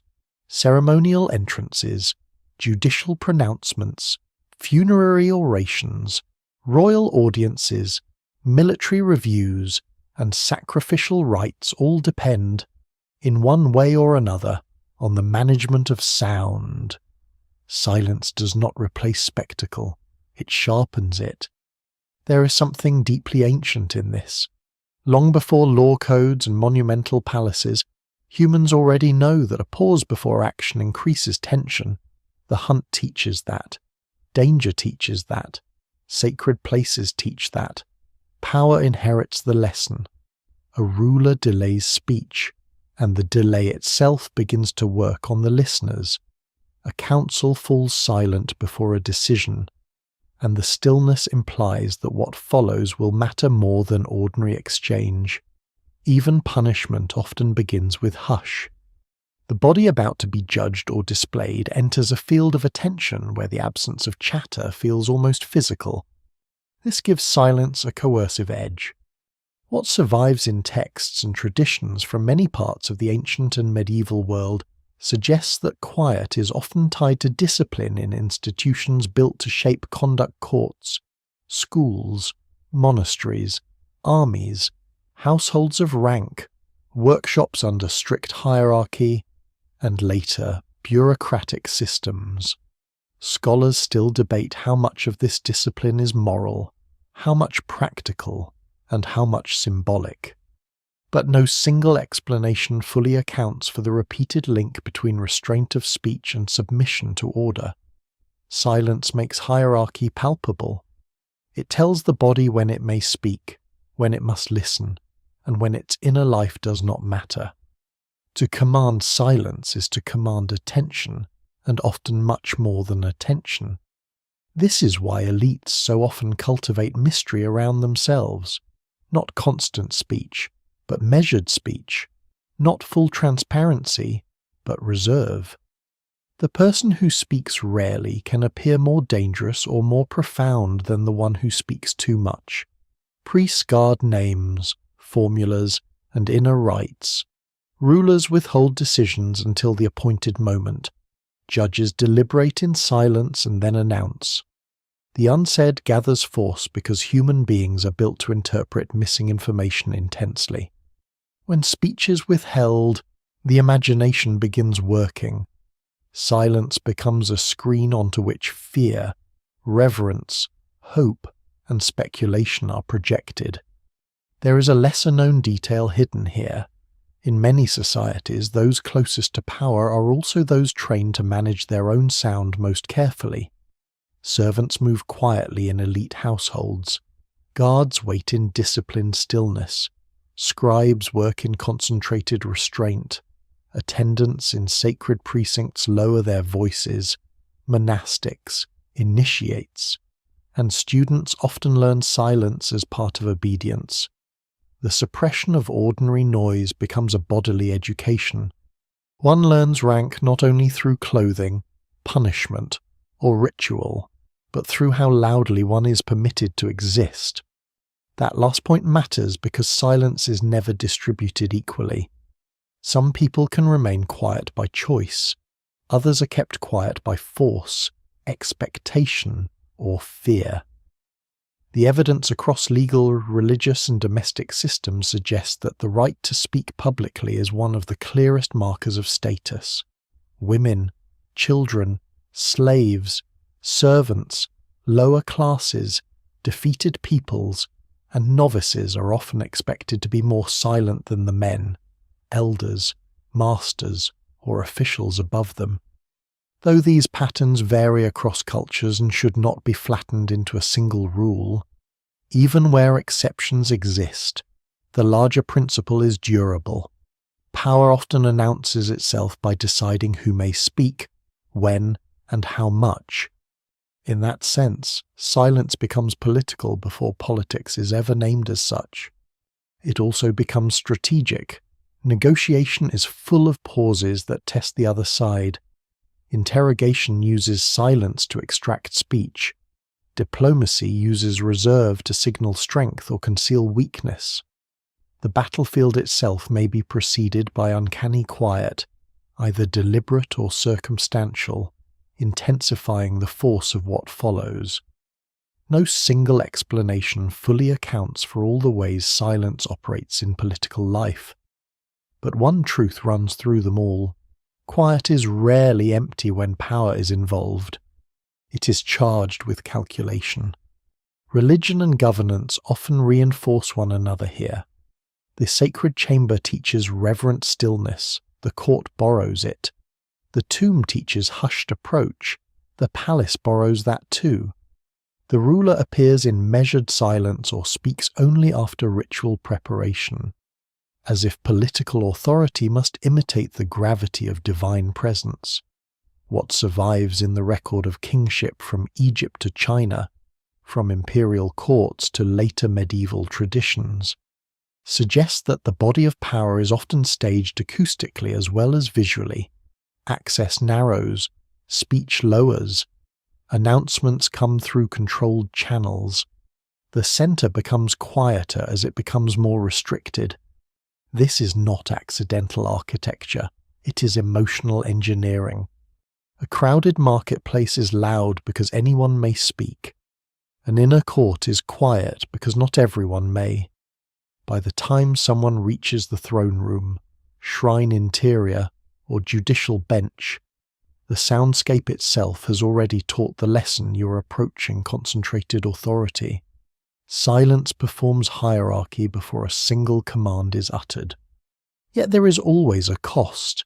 When silence is used as power, it stops being only contemplative or sacred. It can humiliate, it can erase, it can make fear seem natural. A silenced person does not merely lose the ability to make noise. That person loses a form of public reality. To be unheard is one kind of vulnerability. To be compelled into quiet is another. Ancient legal and social systems repeatedly demonstrate this, whether through formal penalties for speech, ritual exclusions, censorship of names, or the expectation that some voices carry no weight unless spoken through an accepted authority. Scholars still debate how consciously different cultures understood this mechanism, but the mechanism is there. Silence also becomes one of the clearest signs of collective submission. Crowds in unison are powerful when noisy, but they are perhaps even more striking when stilled. A public ceremony in which thousands wait in quiet order around a ruler, a god, an execution, or a proclamation sends a message that goes beyond the event itself. It demonstrates that the many can be acoustically organized by the few. This is as much an image of power as any wall or army. At the same time, silence can also resist power. This is the hidden contradiction. To refuse speech is not always submission. It can be contempt, endurance, secrecy, refusal to confess, refusal to flatter, refusal to participate, the silent ascetic, the prisoner who will not answer, the witness who declines to betray, the dissenter who withdraws from official language. All use quiet differently. What survives in the record suggests that authorities often find this kind of silence threatening, precisely because it cannot be easily interpreted. Silence serves power best when power controls its meaning. Once quiet becomes ambiguous, it becomes dangerous again. That ambiguity may be why silence never settles into one role. It can sanctify the temple, honor the dead, discipline the student, elevate the judge, awe the crowd, protect the secret, torment the solitary, and still remain capable of defiance. No single explanation fully accounts for its force because its force comes partly from indeterminacy. Human beings are compelled to fill quiet with explanation, and whoever controls that explanation often controls the moment. By now, the story has moved very far from the first tense hush in the grass before unseen danger, yet the old inheritance remains visible. Silence still suggests that something important is hidden. The difference is that now human beings know how to manufacture that effect intentionally. They can build it into architecture, ritual, etiquette, punishment, and ceremony. They can make quiet surround law, rank, death, revelation, and command. They can turn it into habit until the body obeys before the mind has time to question. When that happens, silence becomes one of civilization's most refined instruments. It does not shout, it does not need to. Its strength lies in what it makes other people feel before anything has been said. Expectation, restraint, exposure, unequal importance. The sense that sound itself now belongs to someone else. And once a society learns that lesson fully, quiet is never innocent again. For all the meaning, silence gathers reverence, discipline, inwardness, power. One older feeling never disappears. Quiet still frightens. It frightens not because human beings misunderstand it, but because they understand too much of what it can mean when it arrives at the wrong time. A temple is expected to be still. A tomb is expected to be still. A solitary cave, a mountain ledge, a desert hermitage. These are places where silence has a role, almost a proper place. But when quiet enters the wrong setting, the setting built for life and noise, it becomes deeply unsettling. A village too still at noon, a harbour without calls, a pasture without bells or movement, a street in which voices should rise and do not. In those moments, silence does not feel peaceful, it feels diagnostic. This is one of the most powerful emotional legacies in human history. Once a society becomes accustomed to the patterned sounds of daily life, the removal of the sounds becomes evidence. The evidence may be incomplete, the cause may not yet be visible, but the body often understands the implication before the mind can explain it. Something has gone wrong. Catastrophe is frequently heard first through absence. What survives in the archaeological and environmental records suggests that disasters often transform soundscapes long before their full consequences can be seen. Drought does not only crack soil and shrink rivers, it thins animal life. Wetland voices vanish, bird migrations alter, insect density changes, grazing patterns shift. A landscape once acoustically dense becomes sparse, brittle, and uneven. Fire works differently. Wind moves through dead vegetation with a harsher edge. Water, once constant, becomes intermittent or disappears entirely. A community living through such change may not describe it in modern ecological terms, but it would notice the result immediately. The world sounds poorer. That poverty of sound can be terrifying because it suggests depletion at every level. Fewer birds may mean fewer seeds, fewer insects, fewer signs of stability.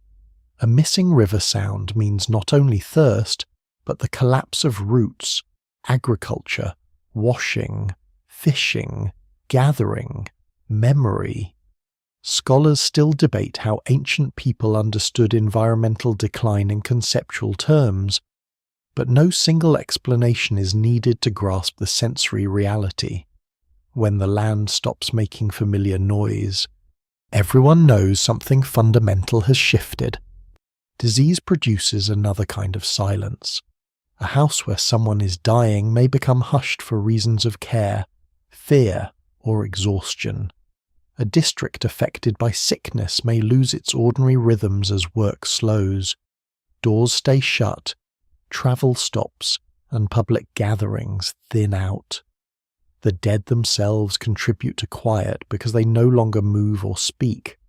But so do the living, who become cautious, withdrawn, and uncertain. What survives in written records from later plagues makes this especially clear. One of the defining features of epidemic life is altered sound.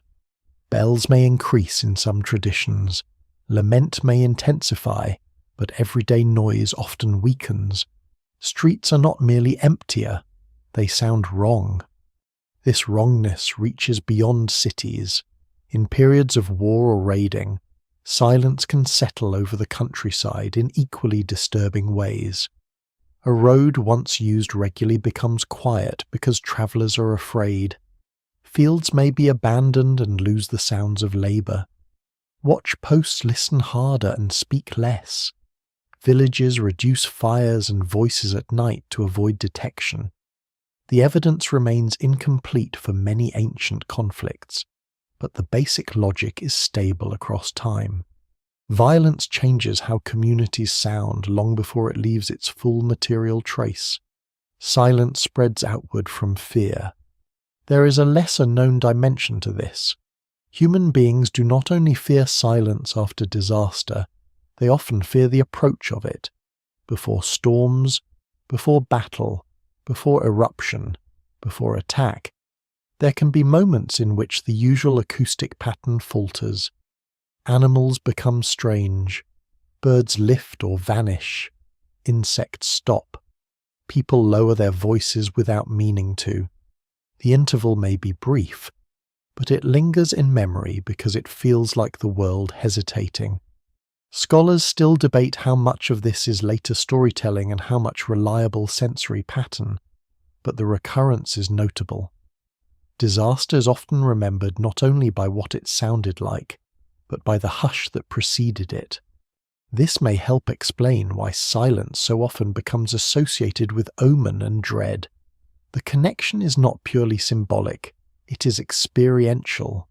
A living system approaching crisis may grow acoustically unstable, and communities living closely within such systems would have noticed. The quiet before destruction is not merely a phrase, it is a recurring human impression, sometimes accurate, sometimes intensified by memory, but powerful enough to endure for millennia. There is also the silence left after violence passes through.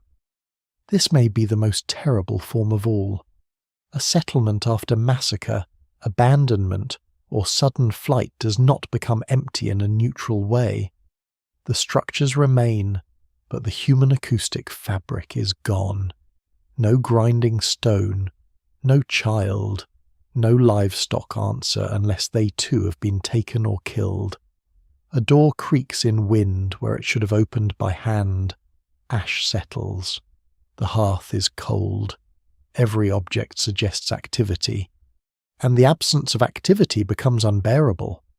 Archaeology encounters this often in fragments destruction layers, scattered belongings, interrupted meals, unburied dead, rapidly abandoned storage. What survives in the record suggests not only physical collapse, but sonic collapse. Places built for living become mute almost at once. This is one reason abandoned cities are so haunting. It is not only their size or mystery, it is the felt contradiction between the scale of human effort and the silence that replaces it. A road laid in stone implies traffic, a plaza implies speech, a temple implies chant, footfall, offerings, waiting bodies. A workshop implies rhythm. A water system implies movement. When none of that remains, the quiet feels excessive, as if the city has been emptied of something more than population. It has been emptied of time in motion. Human beings respond strongly to this because they are animals of expectation. A place teaches the body how it ought to sound. When that expectation is broken, silence itself becomes narrative. It tells of interruption, perhaps not the cause, not the full truth, but at least the fact that continuity has failed. This is why ruins are rarely experienced as merely old. They are experienced as abruptly quiet, even if the abandonment was actually gradual. The mind compresses time because silence makes the absence feel immediate. What survives in literature and oral memory across cultures supports this. Lost cities are described not only by what they once were, but by how silent they became. Battlefields after the clash, fields after famine, processional roads overtaken by grass, canals silted up, ports where ships no longer arrive. The language varies, but the sensory logic remains. The terrifying thing is not only destruction, it is the stillness afterward. This fear hidden in quiet persists into the smallest scales of life. A parent wakes in the night and is alarmed not by noise, but by the lack of expected noise from a child. A shepherd notices that the flock has gone too still. A watchman stops at the absence of dogs. A household becomes uneasy when the usual domestic pattern fails. Silence operates here as a negative signal. It says not what is present, but that what should be present is missing. That form of knowledge is ancient and intimate. It also explains why silence can make imagination crueler than noise ever does. Noise gives information, even when frightening. A scream, a crash, a warning call, hoofbeats, these all indicate direction, cause, or at least movement. Silence withholds that clarity. It forces inference. The mind supplies possibilities, often darker than reality. This was true in the grass before a hidden predator, and it remains true in the empty corridor, the paused city, the quiet horizon. No single explanation fully accounts for the emotional force of this, but uncertainty is clearly part of it. Silence is frightening partly because it leaves room for too many stories, and yet it is never only fear. That is the contradiction running through the entire history. The same quiet that nourishes prayer can announce death. The same stillness that helps a monk confront the self can help a soldier conceal approach. The same hush that magnifies sacred speech can also surround abandonment, plague, and ruin. Silence is not dark or holy by nature. It is potent because humans cannot stop reading into it. By now, entire societies have learned to organize themselves through sound and its withdrawal. They know when to fall quiet for ritual, for authority, for the dead. But beneath all that cultural discipline lies the older animal intelligence that still reacts to wrong silence as a warning. That intelligence is not erased by civilization. If anything, civilization strengthens it, because the more patterned human sound becomes, the more significant its disappearance feels. This is why empty houses, deserted streets, silent factories, abandoned schools, and shut harbours can feel so unnerving even to modern people far removed from ancient landscapes. The evidence of prehistory cannot prove a straight line from then to now, but the continuity is plausible. Human beings evolved in worlds where silence often meant change before explanation, and later built civilizations whose daily sounds became equally predictive. Quiet kept accumulating meanings, but danger always remained one of them. The fear hidden in quiet, then, is not a superstition. It is a memory carried through behavior, architecture, ritual, and instinct. It is the knowledge that when life withdraws its ordinary noise, the withdrawal itself may be the first message, not the full story, not the cause, but the first cold sign that something living, social, or sacred has been broken, emptied, or is about to be. And that is why the wrong silence has always been among the most unsettling things humans can hear. Ruins are among the clearest places where silence becomes visible. A temple without priests, a road without traffic, a harbour without rigging and shouted labour, a palace court without petitioners, a granary without carts, a house without grinding stones turning in the morning. These are not simply old places. They are interrupted places. Every wall, threshold, stair, and drain implies repeated human action, and repeated human action once meant repeated sound.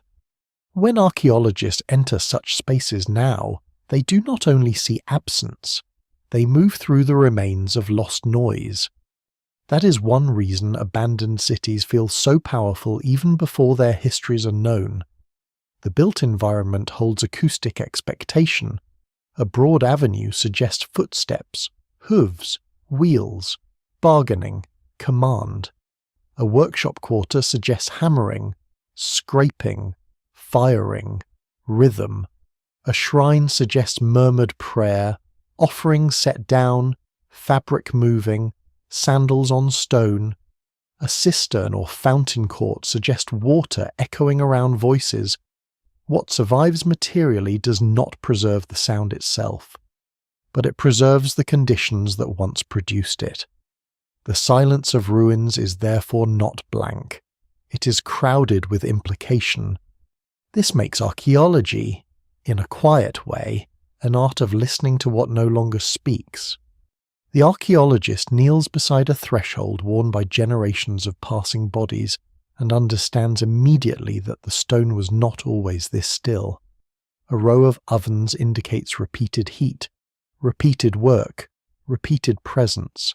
Clay tablets stacked in a room imply scribes, order, interruption, perhaps haste, an unfinished wall, abandoned tools, vessels left where they should not have been left, bodies unburied. Valuables removed or oddly untouched, each of these details suggests not only what happened, but what stopped happening. Scholars still debate the causes of many collapses and abandonments, because evidence is always partial and motives rarely survive intact. But in sight after sight, one fact is unmistakable: routines ended. That ending often arrives in the archaeological record more clearly than the event that caused it. A city may decline gradually, yet certain districts fall strangely quiet all at once. A coastal settlement may continue for centuries, but its harbour infrastructure stops being repaired, its trade goods thin out, its warehouses empty. A ritual complex may remain symbolically important long after the surrounding population has diminished. No single explanation fully accounts for such patterns, because collapse is rarely singular. Drought, war, political fracture, disease, trade shifts, salinization, changing rivers, exhausted soils, internal conflict, migration, and bad luck can overlap in different proportions. But whatever the mixture, archaeology often discovers collapse first through missing repetition. The maintenance stops. The voices do not return. Silence enters the system before the whole civilization disappears from view. There is a lesser known but important distinction here. Not all ruins are equally silent in the same way. Some are reoccupied by squatters, animals, later households, or pilgrims. Some remain active as ceremonial shells even after political power has faded. Some are stripped for building stone and echo with later labour. Others are abandoned so completely that erosion seems to take over at once. The evidence remains incomplete at many sites because later disturbance obscures earlier patterns. But what survives in the record suggests that silence is itself layered. A place may lose one kind of sound while retaining another. The royal court goes quiet, but the neighbourhood persists. The market collapses, but ritual continues. The irrigation system fails, but a smaller village survives among the broken walls. Archaeology must therefore distinguish not simply between sound and silence, but between changing sound regimes. This is one reason the fall of cities is so difficult to narrate honestly. Human memory prefers dramatic endings: one invasion, one fire, one curse, one night of terror after which everything is still. Sometimes such events do happen. Pompeii offers one kind of violent interruption. Certain destruction layers in the Bronze Age Eastern Mediterranean suggest others, yet far more often, what the record reveals is complicated thinning. Streets narrow as maintenance weakens.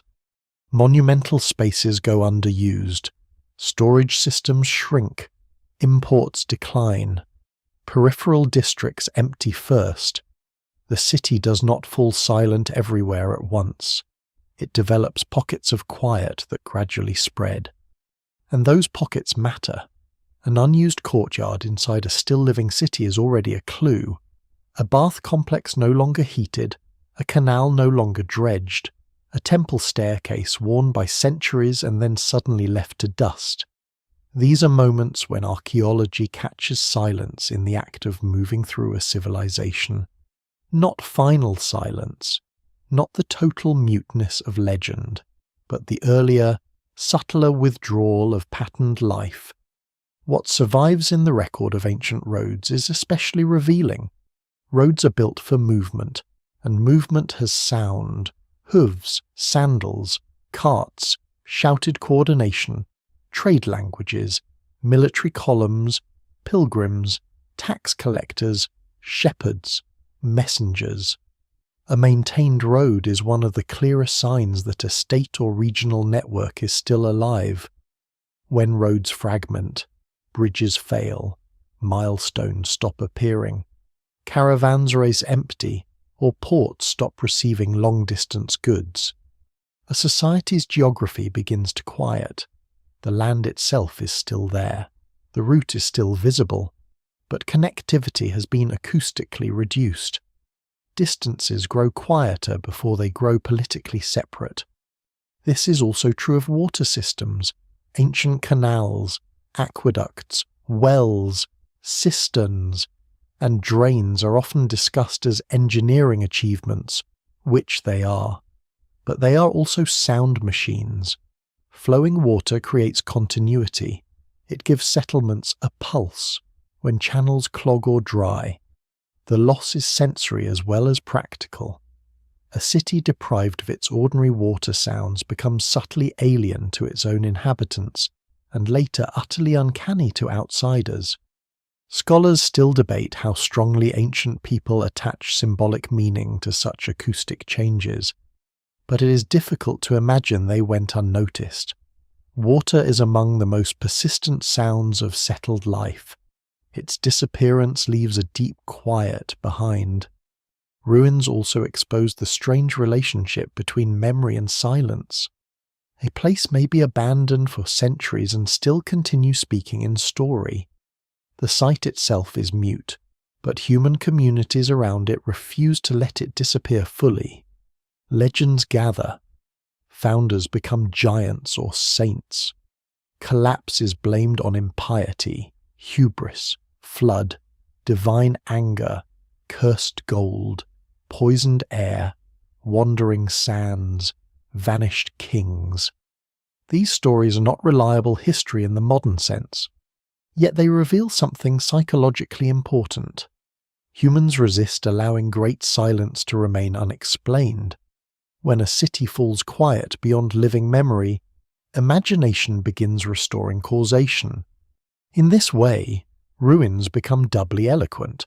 Materially, they are silent. Culturally, they generate endless speech. Archaeologists stand at the difficult boundary between these two conditions. Their task is not to make the ruin speak in a simple way, because ruins never do that. Their task is to assemble traces carefully enough that a plausible sound world can be inferred. A row of spindle whirls suggests textile work and the repetitive domestic noise that goes with it. Slag heaps imply furnaces, fuel, hammers, and organized labor. Animal pens imply movement, smell, calls, human management. Imported ceramics imply traders and routes. Temple precincts imply cycles of gathering and ceremonial order. Even in silence, the site contains clues to its former atmosphere. What survives in microarchaeology strengthens this picture further. Pollen, seed remains, animal bone distributions, wear patterns on floors, soot traces, residues in vessels, sound reflecting or sound absorbing building materials, repeated repairs, and even the placement of doorways all help reconstruct not just what a place looked like, but how it functioned day by day. The evidence remains incomplete, and no single method fully recovers lost experience. Still, archaeology increasingly reveals that ancient life was a choreography of repeated movements generating repeated sounds. The ruin is powerful because its choreography has stopped while its stage remains. There is an emotional truth hidden in this that archaeologists sometimes feel before they can explain it. Certain places do not merely appear abandoned, they feel recently abandoned even when thousands of years have passed. a cup left near a hearth, a child's footprint hardened in mud, a collapsed roof over stored grain, graffiti on a wall, a blocked doorway reopened and blocked again. These details compress time. They make the silence feel fresh. The city's great public story may be lost, but the small domestic traces restore a more intimate acoustic absence. Someone should be here, and is not.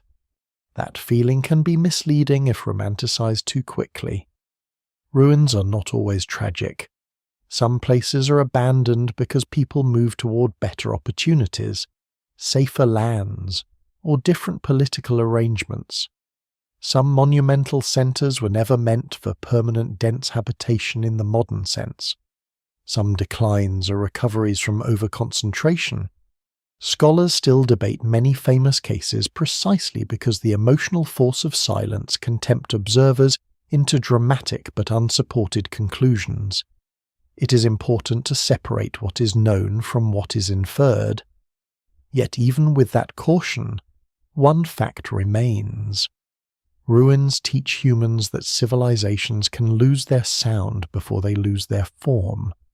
This realization may be one reason abandoned places have fascinated people across cultures for so long. They expose the fragility of continuity. The city wall suggests permanence, but the quiet inside it says otherwise. The tomb promises memory, yet even the names may eventually go unread. The paved road outlasts the feet that made it meaningful. The harbour survives after trade has shifted elsewhere. Civilization, which seems solid when noisy, becomes suddenly precarious when heard through its silence. By now, silence is no longer merely a personal experience or a ritual condition. It has become one of the primary ways humans recognize historical loss. The ruin does not need to announce its collapse. Its stillness does the work. Archaeology begins from that stillness and tries, carefully, to reverse it not by indulging fantasy, but by reconstructing enough movement, labour, speech, and sound that the dead city becomes imaginable again. The city never truly speaks, of course, not directly. What survives are fragments, patterns, absences arranged in stone and dust, but those fragments are enough to teach a hard lesson. No human order, however vast, is guaranteed its noise forever. Streets fall quiet, shrines empty, workshops cool, water stops, grain no longer arrives. The walls remain, and the sound goes first or goes with them. That is why ruins matter so much to the history of silence. They are where humanity learns, again and again, that what seems most permanent may only be temporarily loud. Modern archaeology cannot recover the exact sound of an ancient city any more than it can recover the precise colour of a vanished sky or the full cadence of a forgotten voice. Sound disappears too quickly for that. It does not fossilise in the ordinary sense. It leaves no simple imprint in stone, and yet, over the last century, archaeologists, architects, acoustic researchers, paleo-environmental scientists, and historians have become increasingly aware that the past was not only seen and built, it was heard. Once that realization takes hold, a new question becomes unavoidable if silence is one of the strongest sensations ruins produce. Can the lost sound world behind that silence be reconstructed with any honesty at all? The answer is yes, but only partially and only with caution. What survives in the record suggests that sound can be approached indirectly through almost everything archaeology already studies. Architecture is one of the clearest examples. A chamber with hard-plastered walls, a narrow corridor, a vaulted ceiling, a colonnaded hall, an open courtyard, a deep cistern, a stepped amphitheatre, a cave recess, a stone circle, a mud brick house with low openings. Each of these shapes does something different to sound. It absorbs, reflects, concentrates, disperses, prolongs, or muffles. The dimensions of a room tell us something about how voices may have carried. The materials tell us how footsteps, tools, chants, or animal movement may have behaved inside it. A temple built to create resonance is not heard the same way as a weaving room built for labour. Scholars still debate how often ancient builders consciously designed for acoustic effects, and how often such effects were simply byproducts of materials and form. The evidence remains incomplete and varies greatly by culture and period, yet in some cases the pattern is hard to ignore. Certain ceremonial spaces amplify speech in striking ways. Some cave chambers decorated with imagery also possess unusual echo behavior. Certain theatres and formal gathering areas reveal an understanding, whether empirical or deliberate, that a single voice can be made to dominate many listeners if the structure is shaped correctly. No single explanation fully accounts for all such cases, but the broader lesson is clear. Ancient people did not inhabit neutral containers. They lived and worshipped inside acoustic environments. This has changed how researchers think about ruins. A site is no longer only a collection of walls and artifacts, it is also a former field of hearing. Doorways regulate not just movement, but sound leakage between spaces. Courtyards carry voices differently from enclosed chambers. Dense domestic quarters create constant overlap. Workshops generate repetitive rhythms that echo off surrounding surfaces. Water systems add continuous background noise that can mask or frame other sounds. Once these relationships are taken seriously, silence itself becomes evidence of what has been lost. There is a lesser-known branch of this work that has grown especially important: archaeoacoustics. The field is still relatively young and sometimes criticized when claims reach beyond the evidence, but at its best it asks disciplined questions. How does a voice behave inside a tomb chamber or sanctuary? How might a drum, reed pipe, chant, or footstep have sounded in a ritual cave? Would listeners in one zone hear clearly while others heard only a blur? Could an elite speaker appear acoustically larger than life through architecture alone? These are not fantasies when tested carefully. They are measurable problems. Researchers can model spaces digitally, reconstruct them physically, and compare present acoustics with preserved remains, always allowing for the fact that roofs collapse, surfaces erode, and ancient furnishings are often missing. That caution matters because ruins are deceptive. An open-air site today may once have had wooden ceilings, hanging textiles, shutters, plaster, packed crowds, fires, or water features that altered sound dramatically. A bare stone chamber now may originally have held painted walls, carved screens, vessels, bodies, offerings, or thick smoke. The acoustics of the ruin are not identical to the acoustics of the living place. Scholars still debate how much certainty is possible under such conditions. And rightly so. No single method fully recovers what was once heard. But uncertainty does not mean impossibility. It means reconstruction must remain probabilistic rather than absolute. Environmental evidence adds another layer. Ancient soundscapes did not come from buildings alone.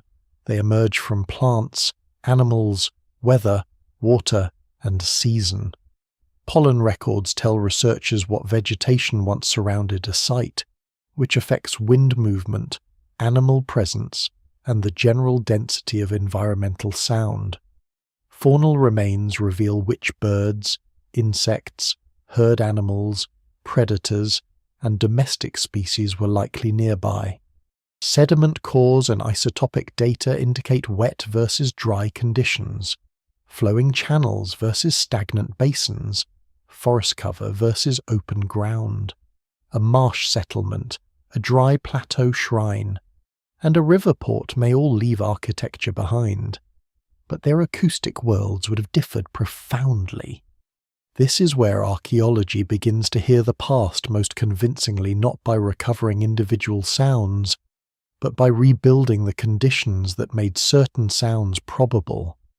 A city with substantial cattle remains, extensive grinding equipment, narrow lanes, and a central market almost certainly sounded busy, rhythmic, and layered. A monastery in an isolated upland valley, with enclosed cloisters and simple refectories, likely cultivated a very different balance of footfall, bell, wind, chant, and silence. A palace complex with multiple courtyards, controlled entrances, and hard reflective materials would have amplified hierarchy acoustically, even before formal protocol was taken into account. The evidence remains incomplete in every case. But when multiple lines of data converge, the reconstruction becomes more persuasive. There is also the question of objects themselves: musical instruments, rattles, bells, flutes, drums, shells, clappers, bronze fittings, ceremonial staffs, and resonant vessels all remind us that ancient people did not simply endure sound, they produced it deliberately.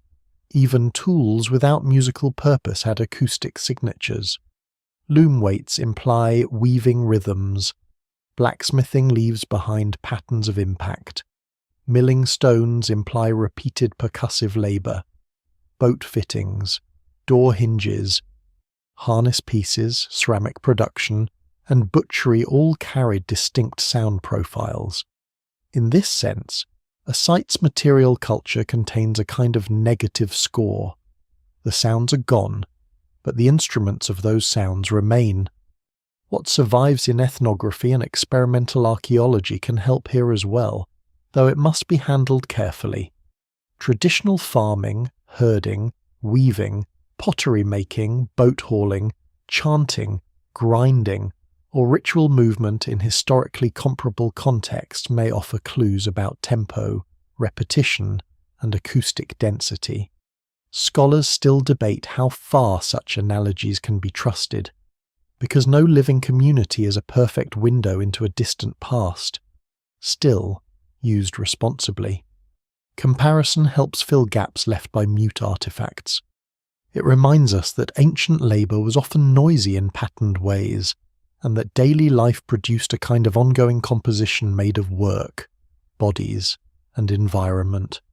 One of the most revealing insights from all this research is that silence itself was never evenly distributed. Ancient settlements had acoustic zoning long before modern sound maps. Domestic interiors differed from open alleys. Market districts differed from storage areas. Sacred precincts differed from workshops. Elite compounds differed from common courtyards. The same city could contain layers of loudness and restraint so distinct that moving from one neighbourhood to another altered not just social expectation, but the nervous system's entire mode of listening. This may help explain why silence became so symbolically potent. It was not a universal condition, but a contrast condition. People felt it by passing in and out of differently organised sound fields. There is a hidden contradiction here that modern research has exposed more clearly. Archaeology can tell us a great deal about how ancient spaces might have sounded, but it cannot fully recover what those sounds meant emotionally to those who heard them.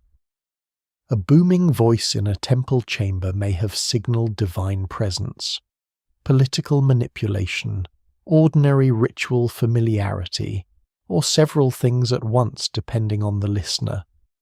The hush of a tomb may have meant fear to one person, reverence to another, routine labour to a third. The evidence remains incomplete because emotion does not preserve itself directly. Material traces reveal conditions, not the whole interior life attached to them. And yet, even with that limit, something valuable happens. The past becomes less flat. Ruins stop appearing as purely visual remains and start becoming environments again. A theatre is not only seats and stage, but breath held in a crowd before speech. A shrine is not only plan and elevation, but the soft weight of controlled footfall.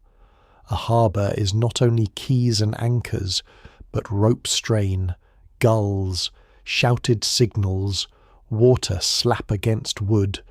A desert monastery is not only cells and walls, but long intervals in which very little breaks the ear except wind and prayer. Silence becomes meaningful not because we romanticize it, but because we begin to see how carefully ancient worlds were arranged around its contrast with sound. This also changes how archaeologists think about loss. When a roof falls, a city empties, a river shifts, or a ritual system ends, what vanishes is not just architecture or political order. It is an entire sensory regime. The ruin is silent partly because its organizing patterns of sound have collapsed. To reconstruct the past responsibly is therefore to acknowledge that we are dealing not only with dead objects, but with interrupted listening. No single method can restore that listening completely. There will never be a perfect replay of a Bronze Age courtyard at dusk, an Egyptian mortuary temple at ceremony, a Maya plaza during public ritual, or a Paleolithic cave during torchlit movement. But the impossibility of perfection does not make the effort trivial. On the contrary, it reveals something profound. The past was once saturated with sound just as the present is, and its silence now is not original. It is the result of distance, abandonment, decay, and the simple fact that hearing vanishes faster than stone. That realization may be one of archaeology's quietest achievements. It teaches us that ruins are not naturally mute, they have become mute. And because they have become mute, we can ask better questions about what kinds of life once animated them, what kinds of authority echoed through them, what kinds of prayer, labour, fear, laughter, and repetition filled their days. The evidence remains partial, but it is enough to recover a central truth. Ancient people did not live inside still images.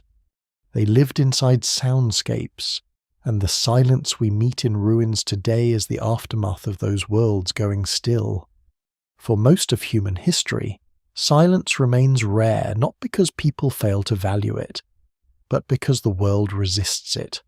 Nature is noisy, villages are noisy, cities are noisy, even sacred spaces, however controlled, depend on contrast rather than absolute stillness. Silence exists in pockets, caves, tombs, rituals, deserts, courts, moments of danger, moments of inward withdrawal. But then a different kind of force enters the human soundscape, one that no previous civilization has known at such scale or intensity. It begins slowly, with mills, foundries, pumps, mines, furnaces, and mechanical workshops. Then it expands into factories, railways, steamships, dense industrial streets, engines, presses, and later the endless electric hum of modern systems. For the first time, humans do not merely live among sound. They manufacture continuous noise beyond the rhythms of wind, work song, animal life, and ordinary speech. This changes the meaning of silence more radically than almost anything before it. An ancient city is loud, but its loudness still breathes. It rises and falls with dawn, labour, weather, traffic, ritual, market cycles, season, and sleep. Even the busiest pre-modern world contains intervals of dimming. The industrial world begins to erode those intervals. Machines do not tire in human ways. They can be synchronized, repeated, extended into the night, multiplied block after block. What survives in the social and urban record of industrialization makes this unmistakable. The modern city is not simply bigger than earlier cities. It is acoustically more relentless. Grinding, hammering, piston strokes, wheels on iron, whistles, motors, generators, ventilation, traffic, alarms, and later amplified sound begin to fill the spaces where older quiet once returned by habit. Scholars still debate exactly when different societies become fully modern in sensory terms, because industrialization proceeds unevenly, and many rural or peripheral regions remain much quieter for long periods. Yet the larger pattern is clear enough. Mechanized life alters human hearing not only by increasing volume, but by changing texture. Natural and pre-industrial sounds tend to vary with living systems, materials, and bodily labor. Industrial sound often becomes more repetitive, more metallic, more continuous, more detached from visible cause once systems scale upward. A steam engine heard at distance, a factory district pulsing through walls, a train crossing the night, later a generator, a transformer, a highway. These sounds make silence feel not merely rare but interrupted as a matter of structure. That interruption has social consequences. In earlier worlds, quiet might carry fear, reverence, or authority. In industrial worlds, it increasingly becomes a missing good. Workers leave the factory with their ears still carrying its rhythm. Urban households lose the old contrast between settled interior and manageable exterior. Sleep becomes harder to protect. Streets begin sounding active even when direct human contact is minimal. Sound ceases to be mainly the byproduct of life and becomes one of the defining outputs of systems. No single explanation fully accounts for how people emotionally process this transformation, but what survives in complaints, reform movements, medical anxieties, and urban design tells the story plainly enough. Modern people start yearning for quiet in ways that would have been less familiar in earlier ages. This is a remarkable reversal. For deep stretches of history, silence often feels dangerous because it signals change or absence. Now noise increasingly signals domination. The wrong silence still disturbs, of course, but wrong noise begins to disturb as well. The city does not sleep. The machine does not withdraw. The ear no longer gets back what older worlds provided, almost automatically recurring intervals in which the environment reduces itself enough for the self to settle. Silence becomes newly precious because civilization has made itself harder to escape acoustically. There is a lesser-known detail hidden in this shift. Industrialization does not simply destroy old soundscapes. It also sharpens class differences through them. The poor often live closest to workshops, rail corridors, traffic arteries, overcrowded tenements, mines, docks, and later airports, depots, and industrial belts. The wealthy are more likely to buy distance, insulation, enclosed gardens, private rooms, country retreats, or eventually sound-managed interiors. Quiet becomes unequal. What had once been a spiritual practice, a ritual condition, or a rare environmental encounter begins to emerge as a social privilege. The evidence remains incomplete in its finer variations from place to place, but the overall pattern is unmistakable. Noise burdens are distributed along lines of labor, wealth, and power. This gives silence a new political dimension. If the temple once controlled quiet to magnify sacred authority, the industrial city reveals that constant noise can also be a form of control. A worker who never leaves the rhythm of machines is managed not only by schedules and wages, but by acoustics. A neighborhood saturated by traffic, shouting, metal, engines, and overcrowding leaves little room for reflection or recovery. Schools struggle against street noise. Homes lose privacy not only visually but sonically. Quiet is no longer simply the hush of reverence. It becomes a condition necessary for sleep, thought, health, and psychological repair. Writers, reformers, and physicians begin to notice.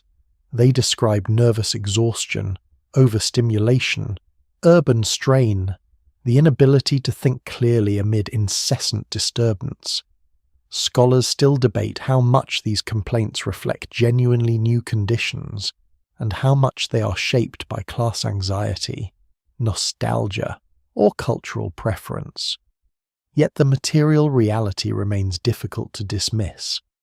Industrial modernity multiplies continuous mechanical sound at scales no earlier civilization approached. Even those who benefit from its productivity often register its cost. Silence starts to look less like emptiness and more like restoration. This restoration, however, is not easy to find. The countryside offers one answer, but industrialization reaches outward through rail lines, extraction, ports, and commercial agriculture. The monastery, once one of the great architectures of quiet, now competes with national armies, bureaucracies, and expanding states. The private study, the library, the rural retreat, the mountain sanatorium, the seaside escape, the walled garden, the insulated bedroom, the later soundproofed studio all become attempts to carve out islands of controlled listening in a louder world.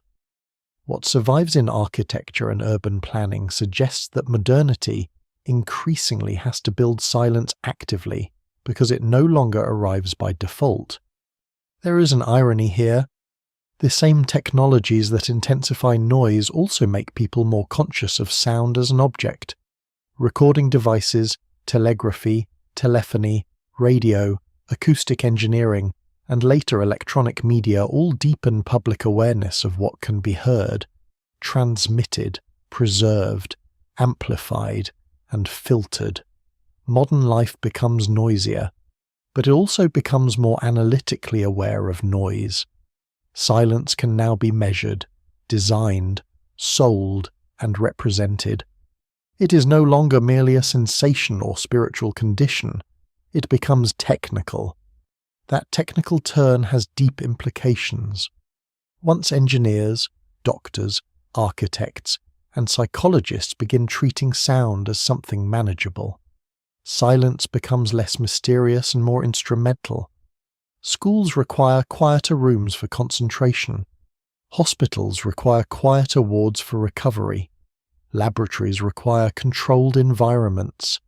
Concert halls are designed around audibility and suppression of outside interference. Courts demand acoustic clarity. Early film studios and later recording studios create some of the strangest quiet rooms in history spaces engineered so that sound may be captured or excluded with precision. The evidence remains incomplete across all settings, but the pattern holds. Modernity does not only break the ancient balance between noise and quiet, it begins trying to repair it artificially. At the same time, many traditional uses of silence survive and adapt. Religious retreat remains important, sometimes becoming more important precisely because the surrounding world is louder. Mourning still lowers the voice. Authority still uses quiet to frame judgment or ceremony. Solitude still reveals the self too clearly for comfort. Archaeological ruins still haunt by their muteness. What changes is the background against which all these things are felt. Silence is no longer emerging only from caves, deserts, temples, and fear. It is emerging against engines. That contrast alters even the emotional tone of quiet. In older settings, silence often feels uncanny because it breaks a living world. In modern settings, silence often feels uncanny because it interrupts an artificial one. A train stops, the power fails. The factory shuts down. The city after curfew or blackout feels strange not because life has withdrawn completely, but because the machine layer has gone missing. People hear birds they did not notice before, footsteps they had forgotten, the hum of their own house, their own breathing. The return of quiet can feel peaceful or alarming depending on context, but almost always it feels revealing. It shows how much noise had been covering. This may be why blackouts, power failures, snowstorms in cities, and moments of suspended traffic leave such strong memories. They briefly peel modernity back. The old human relation to silence reappears beneath infrastructure. The evidence of prehistory cannot prove a direct continuity, but the sensation is strikingly familiar. When the engines stop, people listen differently. Some feel relief, some feel dread, many feel both at once. No single explanation fully accounts for this double response because silence has never belonged to only one emotional register. Yet industrialization intensifies the tension. The more civilization fills itself with relentless sound, the more silence becomes desirable, and the more unnerving it can feel when it arrives unexpectedly. Quiet is now both remedy and rupture. It promises rest, but may also suggest that a system has failed. By this point in the story, humanity has carried silence through wilderness, ritual, writing, solitude, death, power, ruins, and memory. The machine age does not erase any of those meanings. It compresses them into a new acoustic order. Silence becomes scarce enough to be sought deliberately, built architecturally, defended legally, measured medically, and purchased socially. It also becomes easier to romanticize, because what has grown scarce often begins to look pure in retrospect. But silence is never pure. Even in the industrial and modern world, it still carries all its older layers: the fear of absence, the dignity of mourning, the gravity of the sacred, the discipline of inwardness, the tension before judgment, the haunting of abandoned places. The machine age merely adds the knowledge that civilization itself can become so loud that quiet starts to feel like a lost homeland. And once that happens, people no longer encounter silence only by chance. They begin to go looking for it, as if trying to recover something ancient that progress has nearly drowned out. By the modern age, silence is no longer just an experience. It is an object of analysis, a technical problem, a medical concern, a psychological condition, and in some settings even a commodity. The transformation is extraordinary. For tens of thousands of years, humans meet quiet mostly through landscape, danger, ritual, mourning, contemplation, and the accidental gaps in a living world. Now they begin trying to define it in laboratories, regulate it in cities, reproduce it in designed rooms, weaponize it in war, fear it in isolation, and market it as relief. Silence, once discovered slowly through life, becomes something civilization studies because civilization has made it strange again. One reason for this is simple. The more mechanical and mediated the world becomes, the less obvious silence is in a temple, a cave, a field after snowfall, a burial chamber, or a desert hermitage. Quiet has a recognizable shape. In the modern world, there is often a residual hum beneath everything: electric systems, distant traffic, ventilation, refrigeration, engines beyond walls, wires carrying unseen labor, networks that do not sleep. Even in places described as quiet, some low layer of infrastructure often remains. This does not mean modern people never experience silence. It means silence becomes increasingly relative, increasingly defined by what has been reduced rather than what has vanished. Science responds by trying to measure the reduction. Acoustics, physiology, psychology, and architecture all begin asking different versions of the same question: how much sound can the human nervous system bear, and what happens when sound is withdrawn? What survives in modern research suggests that noise is not merely an annoyance. It affects sleep, concentration, stress, cardiovascular strain, learning, recovery, and emotional regulation. Scholars still debate the exact causal weight of different sound exposures. Because human environments are complex and confounding factors are everywhere, yet the larger pattern is well established. Quiet is not only spiritually attractive, it is biologically useful. This is a major shift in the history of silence. Earlier societies often treat quiet as sacred, solemn, dangerous, or morally refining. Modernity increasingly treats it as necessary for health. Hospitals seek calmer wards. Schools seek classrooms where speech can be understood. Libraries codify quiet not simply as etiquette, but as a condition for attention. Urban planners and public health officials argue over traffic, zoning, insulation, and industrial proximity because noise is no longer only a byproduct of progress.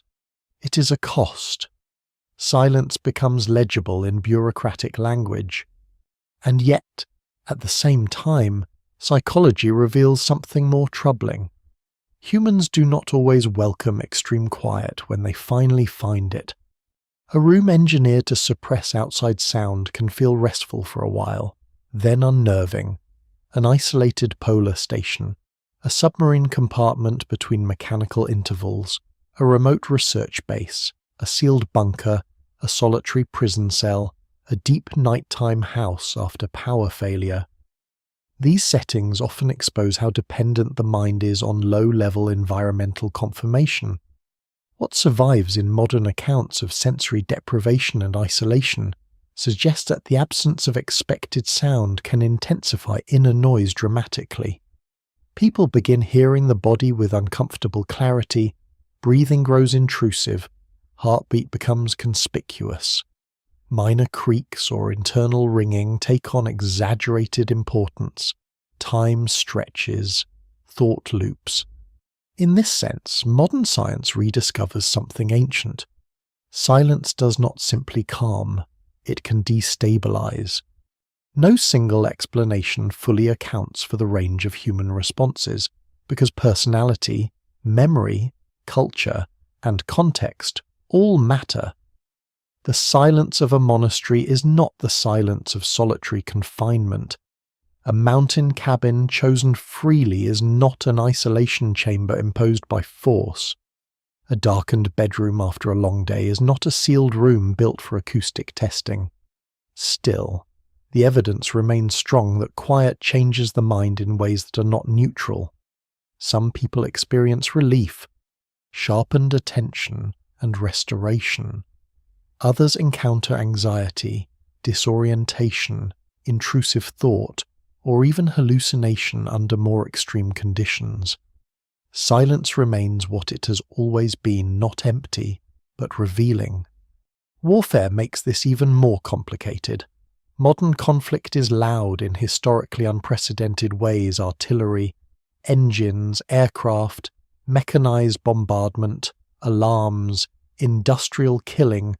Yet war also teaches new forms of silence, the silence after shelling, the silence of a village evacuated ahead of attack, the silence enforced by blackout, hiding, or occupation, the silence in trenches between bombardments, where every listener knows the pause may be temporary and deceptive. The evidence of modern war literature, testimony, and historical record shows this repeatedly. Silence becomes unbearable not only because it offers relief from noise, but because it can announce that something worse is about to resume. This gives modern silence a paradoxical military identity. It is both a refuge from violence and one of violence's most terrifying signatures. A city after bombardment can feel acoustically stripped in ways older ruins also suggest. But now, survivors can remember the transition with documentary precision. They know what the street sounded like before. They know the blast. They know the impossible hush afterward. Scholars still debate how much modern mechanized war transforms human perception compared with older forms of violence. But it is difficult to deny that industrial warfare intensifies the relationship between silence and shock. Quiet after catastrophe becomes one of the defining sounds of the modern era. Recording technology adds another layer. Once sound can be stored and replayed, silence changes again. Music no longer requires live presence. Speech no longer vanishes with breath. Archives can preserve voices long after bodies die. This is in some ways an extension of what writing already did for language, but now it happens with the actual grain of sound itself. The dead can seem to speak. The absent can fill a room. Environments can be captured, edited, cut, and replayed. And with this comes a strange new power: silence can be inserted. A recording can pause, a film soundtrack can drop away, a radio transmission can break into dead air, an edited piece of music can build tension through near absence. What survives in the artistic and technical record of the 20th century makes this unmistakable. Silence becomes not only something found in the world, but something composed. Engineers and artists learn that removing sound at the right moment can be more forceful than adding it. The ancient human instinct remains the same. When noise falls away unexpectedly, attention sharpens. Modern media simply weaponizes that instinct with precision. There is a lesser known but revealing consequence of this. Once people are surrounded by reproducible sound-recorded music, broadcast speech, film, radio, later television and digital media, they become less often alone with unstaged quiet. Sound is now portable, optional, and endlessly renewable. A person can carry voices into solitude, music into labor, commentary into transit, entertainment into sleeplessness. Silence becomes easier to avoid. The evidence remains incomplete in its psychological consequences, but the trend is difficult to miss. Modernity does not only make the world louder externally, it makes it easier for individuals to fill every interval that once might have remained quiet. That may be one reason deliberate silence returns so strongly in modern spiritual and therapeutic life. Retreat centers, meditation practice, silent walks, reading rooms, monasteries, wellness cultures, remote cabins, and later digital detox rituals all suggest the same hunger. People do not merely want less noise, they want release from compulsory input. The ancient desert and cave return in new forms because the modern self is saturated not only by sound, but by signal. Silence begins to mean freedom from interruption itself. At the same time, modern psychology forces a more honest admission. Not everyone who seeks silence is seeking peace. Some are fleeing overstimulation, some are searching for authenticity, some are exhausted, some are grieving, some are hoping to hear something inward that daily life keeps drowning. Some are trying to escape language, or obligation, or the flattening repetition of mediated existence. No single explanation fully accounts for the modern hunger for quiet because quiet now answers too many injuries at once. And still, silence can remain frightening when it is not chosen.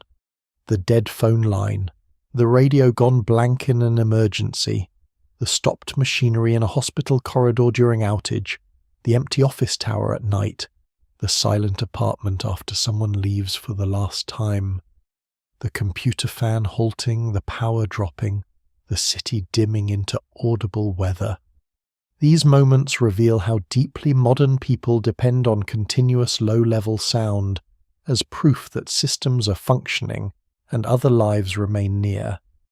The old prehistoric logic persists under new conditions. Silence still means change before explanation. By now, then, modern silence has become many things at once.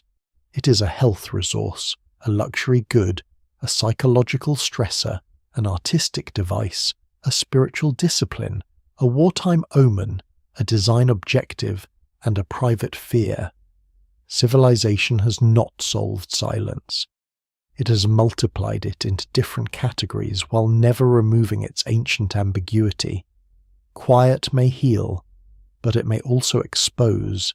It may offer rest, but also force confrontation with memory, grief, boredom, conscience, or the body's own insistent sound. The evidence across science, war, art, and daily life is surprisingly consistent on this point. Silence remains powerful because it removes cover. That may be why the modern world both craves and avoids it so intensely. It builds quieter rooms and fills them with devices.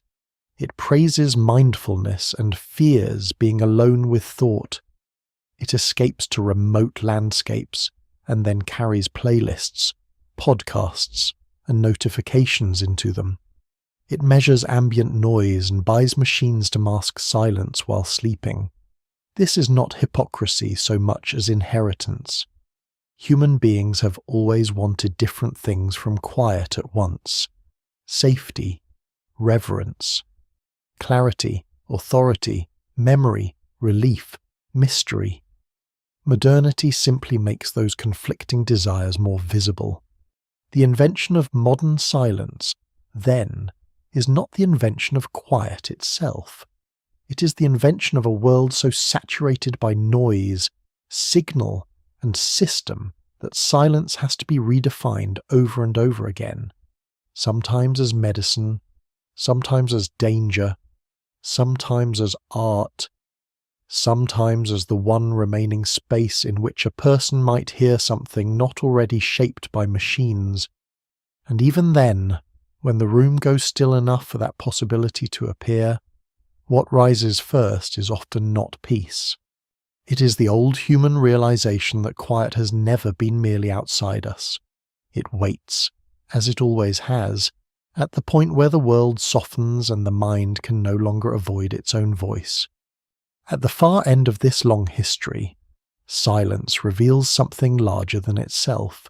It is no longer only the hush before danger, the stillness of caves, the discipline of temples, the reserve of writing, the ordeal of the desert, the theatre of power, the muteness of ruins, or the missing good in the machine age. It becomes a mirror in which the species begins to see its own structure.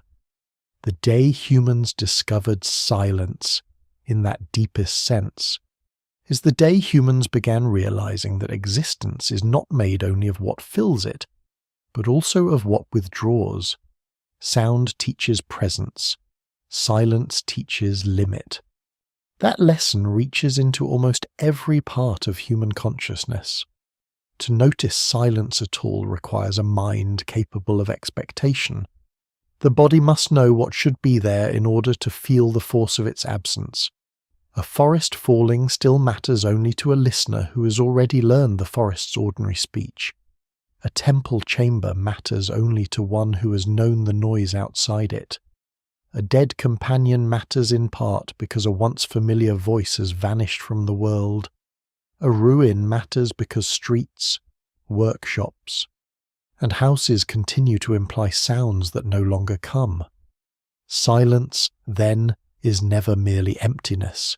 It is structured absence.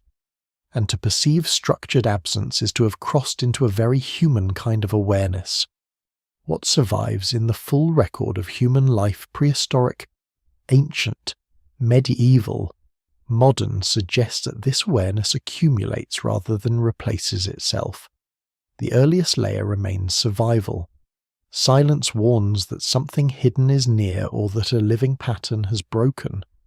On top of that comes sacred separation, the cave, the tomb, the inner chamber, the remote landscape where ordinary sound withdraws and another kind of attention begins. Then comes the social layer, where quiet becomes obedience, awe and hierarchy. Then the literate layer, in which meaning can rest silently in marks. Then the inward layer, where solitude reveals that the mind itself is noisy. Then the historical layer, where ruins teach that whole civilizations can lose their sound. Then the modern layer, where machine saturation makes quiet feel scarce, therapeutic, and strangely suspect. No single explanation fully accounts for why silence has gathered all these meanings. But perhaps that is precisely the point.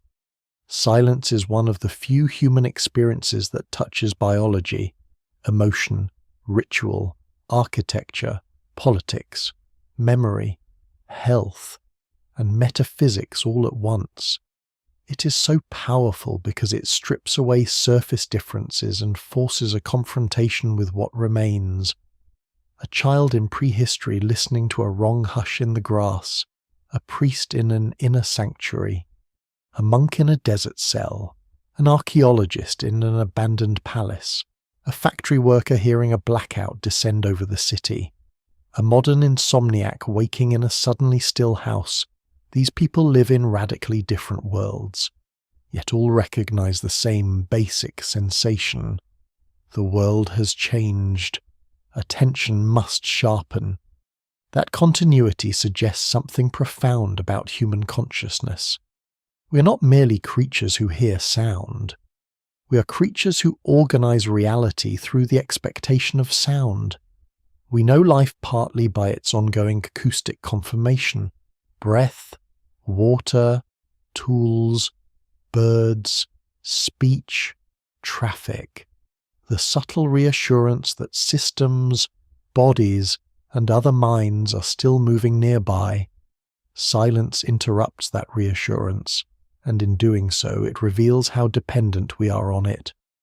This is why silence has always stood so close to mortality. Death is not only seen, it is heard as non-return, a voice that does not answer, a body that no longer contributes to the soundscape of the group, a house quiet after the last inhabitant is gone, a battlefield after the cries have ended, a city whose fountains no longer run. Human beings understand finitude through sound because sound is so bound to movement, metabolism, labor, relation. Silence arrives wherever continuity breaks. To discover silence, then, is in part to discover that things end. But the story does not stop at loss. Silence also reveals interiority. The mind rarely announces itself clearly in noise. Noise disperses thought into reaction, coordination, entertainment, defense, and habit. Quiet withdraws those outer claims and leaves the person exposed to an inner weather that is usually harder to hear. This may be one reason silence becomes so central to contemplation across civilizations, not because quiet automatically produces wisdom, but because it makes self-avoidance more difficult.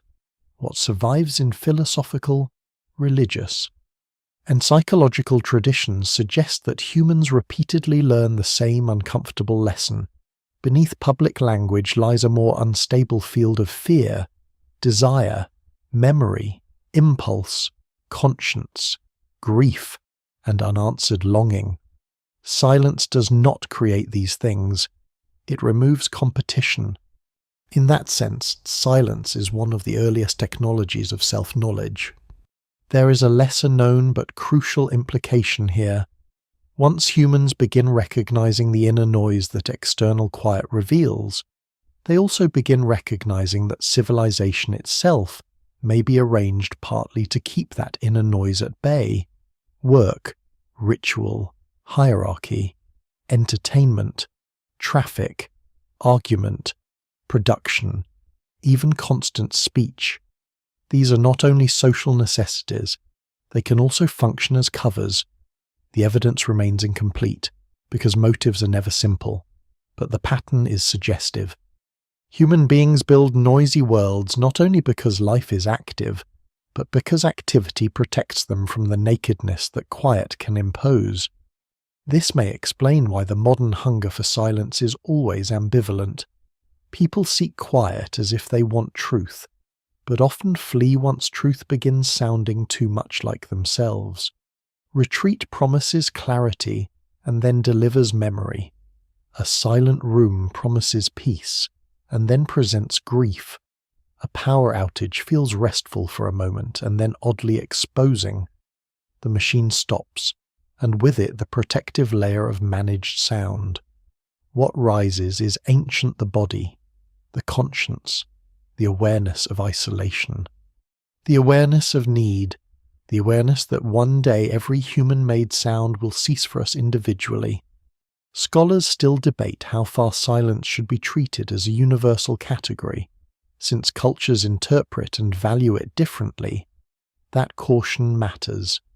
Some traditions prize verbal abundance, music, liturgy, communal sound, and oral continuity without treating silence as inherently superior. Others elevate quiet as a path to seriousness or transcendence. Still others see silence as dangerous unless framed by instruction, prayer, or ritual order. The evidence remains too diverse for any simplistic conclusion. Yet beneath these differences lies one recurring truth: silence forces a reckoning.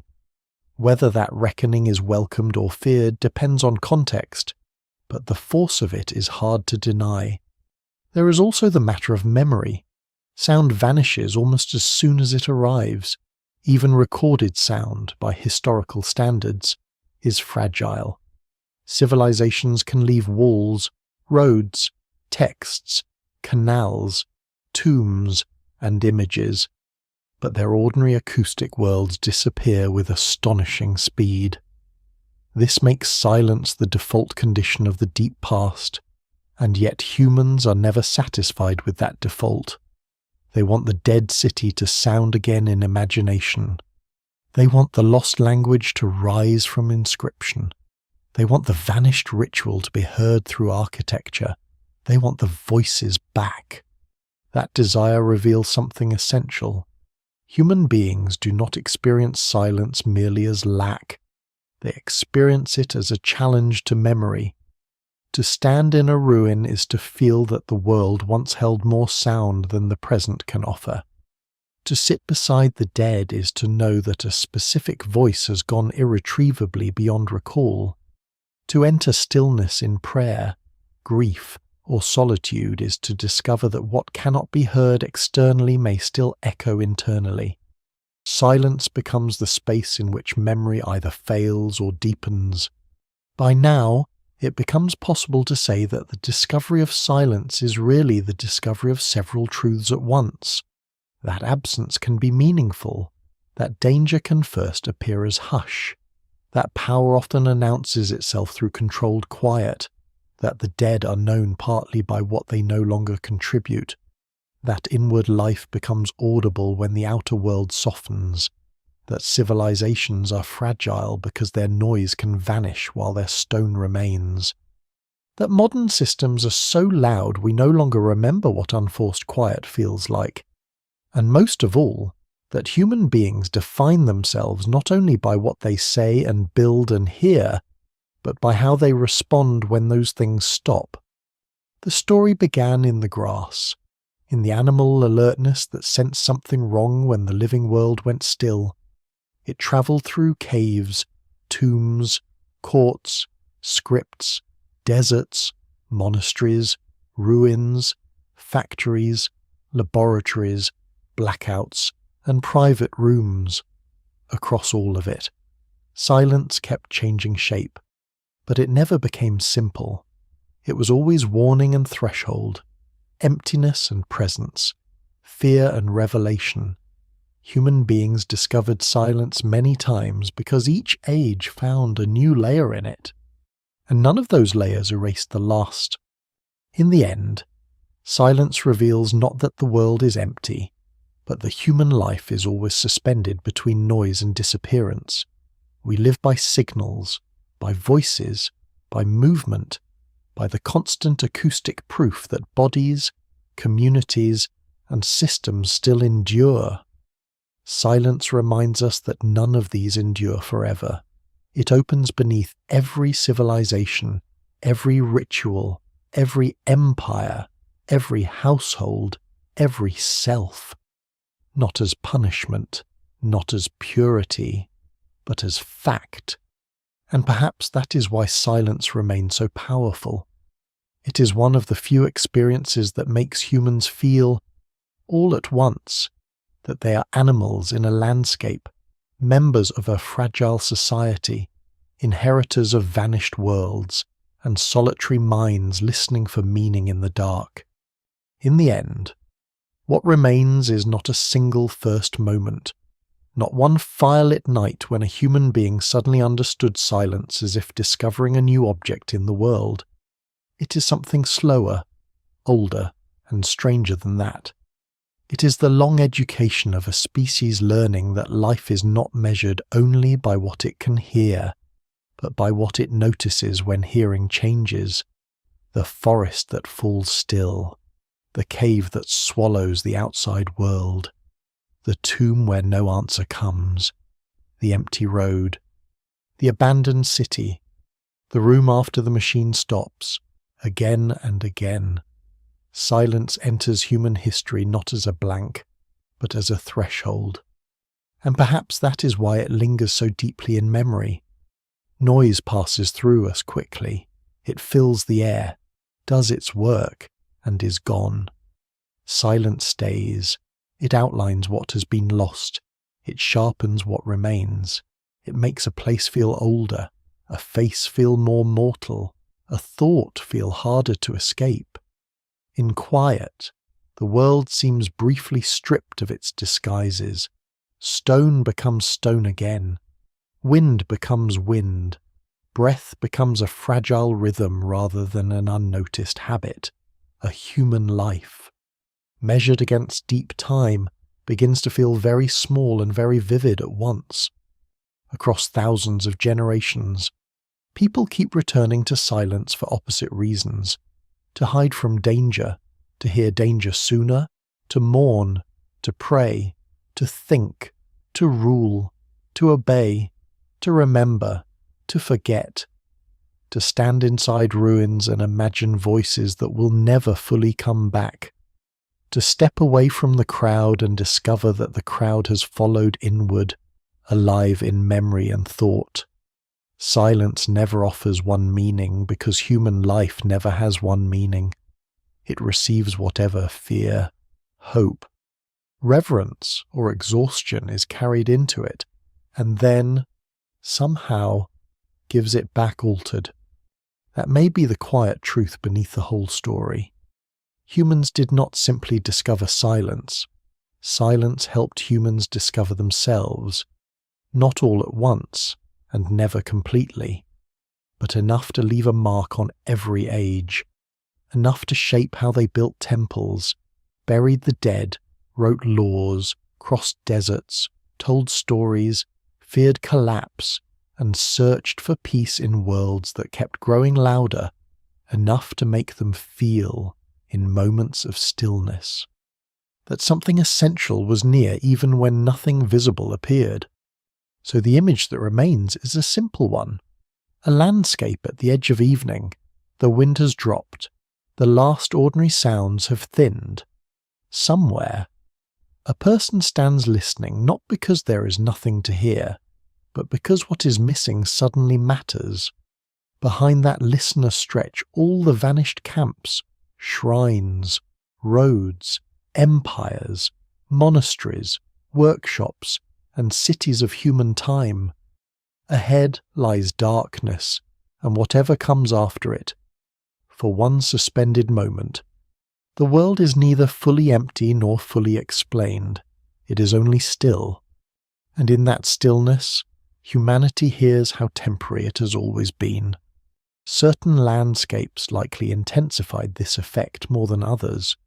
Open plains under fresh snow can seem acoustically thinned, as if distance itself has been padded.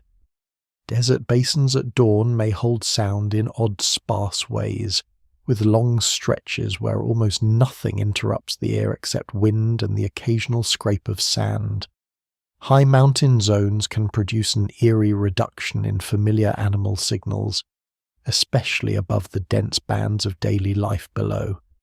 Deep caves create something different again, not openness, but enclosure, where the lack of ordinary sound feels almost material, as if quiet has volume. People remember such places. Even before writing, memory organizes itself around extremes: danger, abundance, terror, astonishment. A place where sound behaves strangely becomes memorable for reasons not fully rational. It may acquire cautionary meaning. It may become associated with spirits, ancestors, or forbidden activity far later, once symbolic systems become richer. But the first layer is likely simpler. This place does not sound like the others. Therefore, this place is not like the others. That instinct can shape roots, habits, shelters, myths, and eventually sacred geographies. No single explanation fully accounts for how silence first becomes culturally meaningful, but unusual acoustic environments are almost certainly part of the answer. Humans do not begin by inventing abstract ideas about quiet. They begin by encountering places where the ordinary sonic fabric of life is stretched thin, interrupted, or transformed. There is also the matter of catastrophe. A living landscape has an expected level of noise. When drought intensifies, biodiversity thins and the soundscape changes with it. Fewer birds call, wetland species withdraw, vegetation dries, reducing some kinds of motion while increasing others, such as the brittle rattle of dead growth. After fire, whole regions can become acoustically stripped. The usual choruses vanish. The silence that follows is not pure, but it is severe. It has the feeling of damage. Ancient humans, like all animals, would have read these shifts with urgency. In this sense, silence is discovered not once, but many times. In winter scarcity, in cave depth, in the patient stillness of the hunt, in the aftermath of storm, drought, ash, or predation. In the sudden pause that runs through a group when every member realizes that the world has gone wrong for reasons not yet visible. The idea comes much later, the sensation comes first. And the sensation is powerful precisely because it is so rare. The early human world is not a quiet place occasionally disturbed by noise. It is a noisy place occasionally broken by quiet. That reversal matters. It means silence enters human experience as an exception, and exceptions attract meaning. They ask for interpretation, they imply hidden cause. Over immense stretches of time, humans learn more than how to fear these breaks. They learn how to use them, how to enter them, how to survive within them, and eventually how to seek them. But for now, at the deep beginning, silence remains mostly something that happens to people. It arrives from outside, carried by terrain, weather, danger, exhaustion, or distance from the living center of things. The loud world of origins leaves a permanent mark. Even now, many people find total quiet uncomfortable for reasons they cannot fully explain. The evidence of prehistory cannot prove a direct line, but it suggests a long inheritance. Human beings were shaped in an environment where sound meant continuity. Silence, when it came, meant change. And change in the ancient world was often the first warning before loss. By the time humans begin to move with real confidence through diverse landscapes, hearing has already become more than a sense. It is a survival system woven into almost every ordinary act. To live in a world of grassland edges, broken woodland, river corridors, rocky uplands, and sudden weather is to depend on signals that arrive before anything can be seen clearly. A snapped twig does not merely mark motion, it narrows possibilities. A certain kind of rushing sound may mean water, wind, or many feet moving at once, and the difference matters. Bird alarm calls can expose a hidden predator more efficiently than the eyes of a single human. The cough of a big cat, the far thunder of a herd, the strange silence that follows disturbance in thick brush. These are not details at the edges of life. They are part of the structure that keeps life going. In this setting, sound is inseparable from prediction. Early humans do not only hear what is present, they hear what is about to happen. The ears work ahead of the body, giving warning, direction, probability. What survives in the record suggests that cooperative hunting, nighttime vigilance, child protection, and movement across uncertain terrain all depend on this ability to interpret an unstable acoustic world. Scholars still debate the exact sequence by which these capacities sharpened. But the broad pattern is clear enough. Humans survive not because they overpower the world directly, but because they learn to read it quickly. Sound becomes one of the fastest languages available. This changes the meaning of quiet. If noise normally carries information, then silence is not simple emptiness. It is missing information, and missing information can be dangerous. A hunter tracking animals through brush hears feeding, shifting, breathing, the occasional contact of hoof against earth. Then, suddenly, nothing. The prey has detected something, or something else has detected the prey. Insect noise fades in a patch of grass. A child who's been moving and calling from within sight falls unexpectedly still. Night sounds cut off in a zone beyond the firelight. Every one of these moments triggers a different kind of attention. The body does not relax into silence, it tightens. This is one of the oldest emotional relationships humans likely develop with quiet, before silence becomes sacred, poetic, contemplative, or even socially meaningful. It is alarming.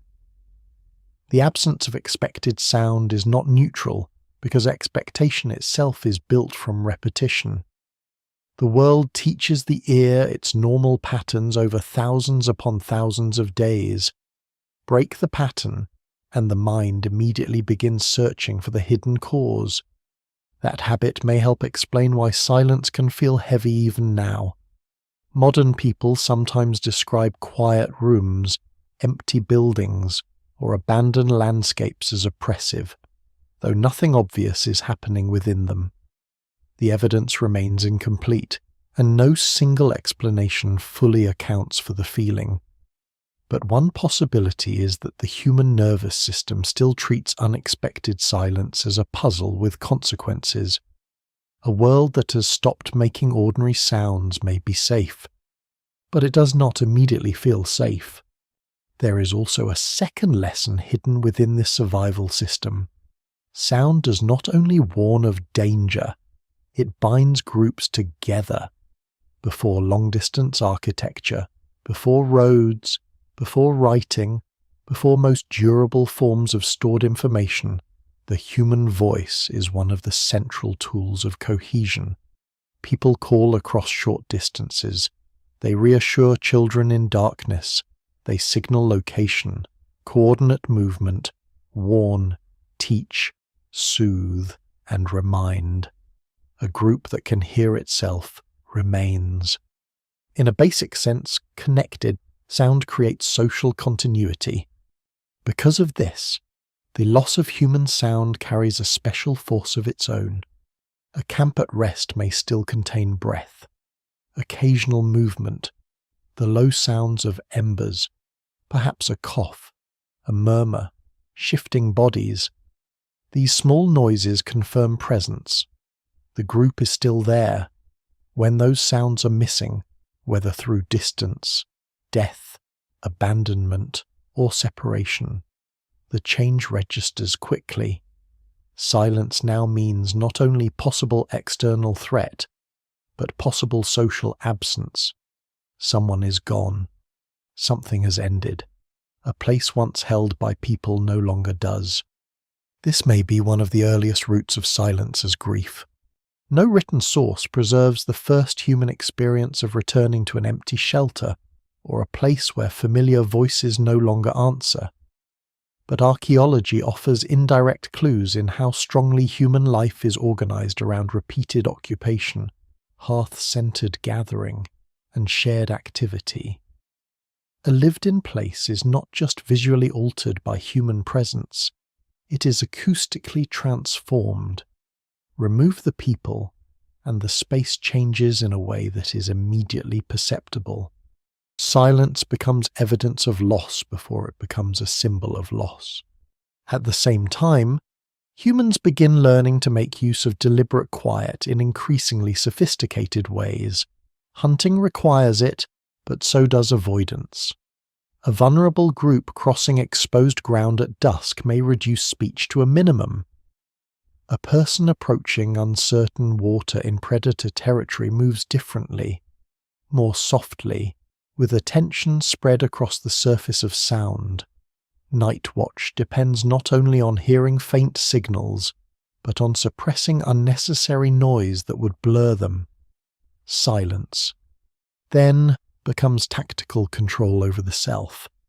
That control matters because it creates one of the first distinctions between human sound and human intention. Not all quiet is accidental. Some quiet is chosen. This is a major threshold.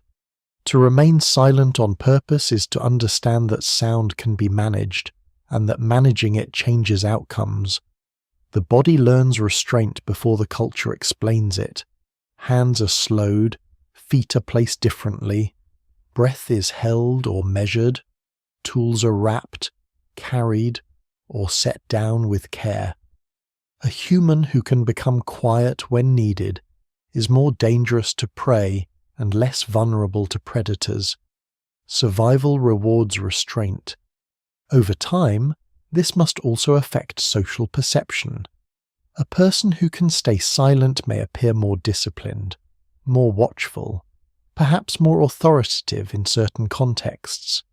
The evidence from prehistory is fragmentary, but later cultures repeatedly associate controlled silence with endurance, seriousness, danger, ritual maturity, or power.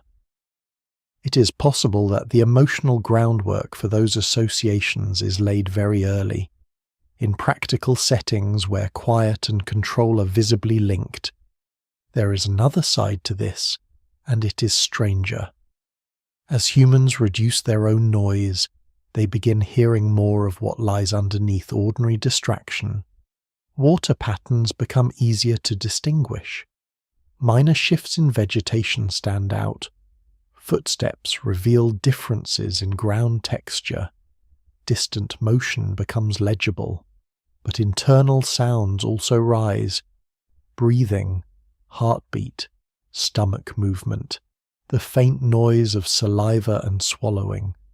Even the soft turbulence inside the ear become harder to ignore in a quiet setting. Silence does not erase sound. It rearranges importance. This may be one reason why quiet so often becomes psychologically charged. When the outside world lowers its volume, the self becomes harder to escape. In an environment without speech, tools, or movement to dominate attention, the person is left with the body and whatever the mind chooses to produce. What survives in the record suggests that humans long precede philosophy in encountering this condition. The first confrontation with inwardness may not happen in a formal ritual or a planned moment of reflection. It may happen during a solitary watch, a night crossing, an illness, a period of hiding, or a pause in a cave where nothing moves except breath. Scholars still debate when humans begin to interpret inner experience symbolically, in ways recognizable to us, but it is difficult to imagine that silence played no role. Quiet does not create consciousness, of course, yet it may intensify the feeling of being alone with it. That loneliness is not always negative. Sometimes it sharpens focus, sometimes it deepens perception, sometimes it creates space for memory. In oral societies especially, memory depends on rhythm, repetition, and attentive listening. A world too dense with interruption does not easily support long chains of recall. Partial quiet may have been useful in teaching, imitation, ritual, and the preservation of patterned speech. No single explanation fully accounts for this, and the evidence is necessarily indirect, but the link between listening and memory is deep. Silence begins to matter, not only because it warns of danger, but because it allows certain kinds of attention to take shape. And still, fear remains near it. Imagine a grassland at dusk, the group temporarily scattered in the work of gathering, carrying, watching. Normally there is the sound of insects, evening birds, small animals moving in cover, people calling intermittently across distance. Then a zone of quiet spreads. It is not total, but it is wrong. The lack of familiar sound becomes the signal. Something hidden has entered the pattern. In moments like this, humans may understand silence not as a thing, but as a force created by other things. A predator, a storm front, strangers, fire, some shift not yet visible but already present in the behavior of the world. This gives silence an almost paradoxical quality from the beginning. It feels empty, yet it is rarely interpreted as nothing. It feels like absence, yet it points insistently toward presence, something concealed, something withheld, something changed. That paradox stays with the species.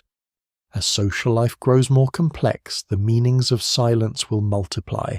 It will become part of mourning, reverence, obedience, meditation, secrecy, punishment, and awe. But underneath all those later meanings, an older layer remains. Silence first matters because sound matters. Humans discover quiet only because they are already experts in listening. The day they discover silence is not one day at all. It is the long realization that the missing sound can be as meaningful as the heard sound, perhaps more so. And once that realization begins, it cannot be undone. From that point forward, silence is no longer simply what happens when noise stops. It becomes a clue, a warning, a human act, a social signal, and the faint outline of an inner world waiting to be noticed. The evidence remains incomplete, as it must for so distant a past. But what survives in logic, ecology, and human behavior suggests this much with unusual force. Silence enters human life through survival, and only later becomes mystery. By then, however, the mystery is already growing.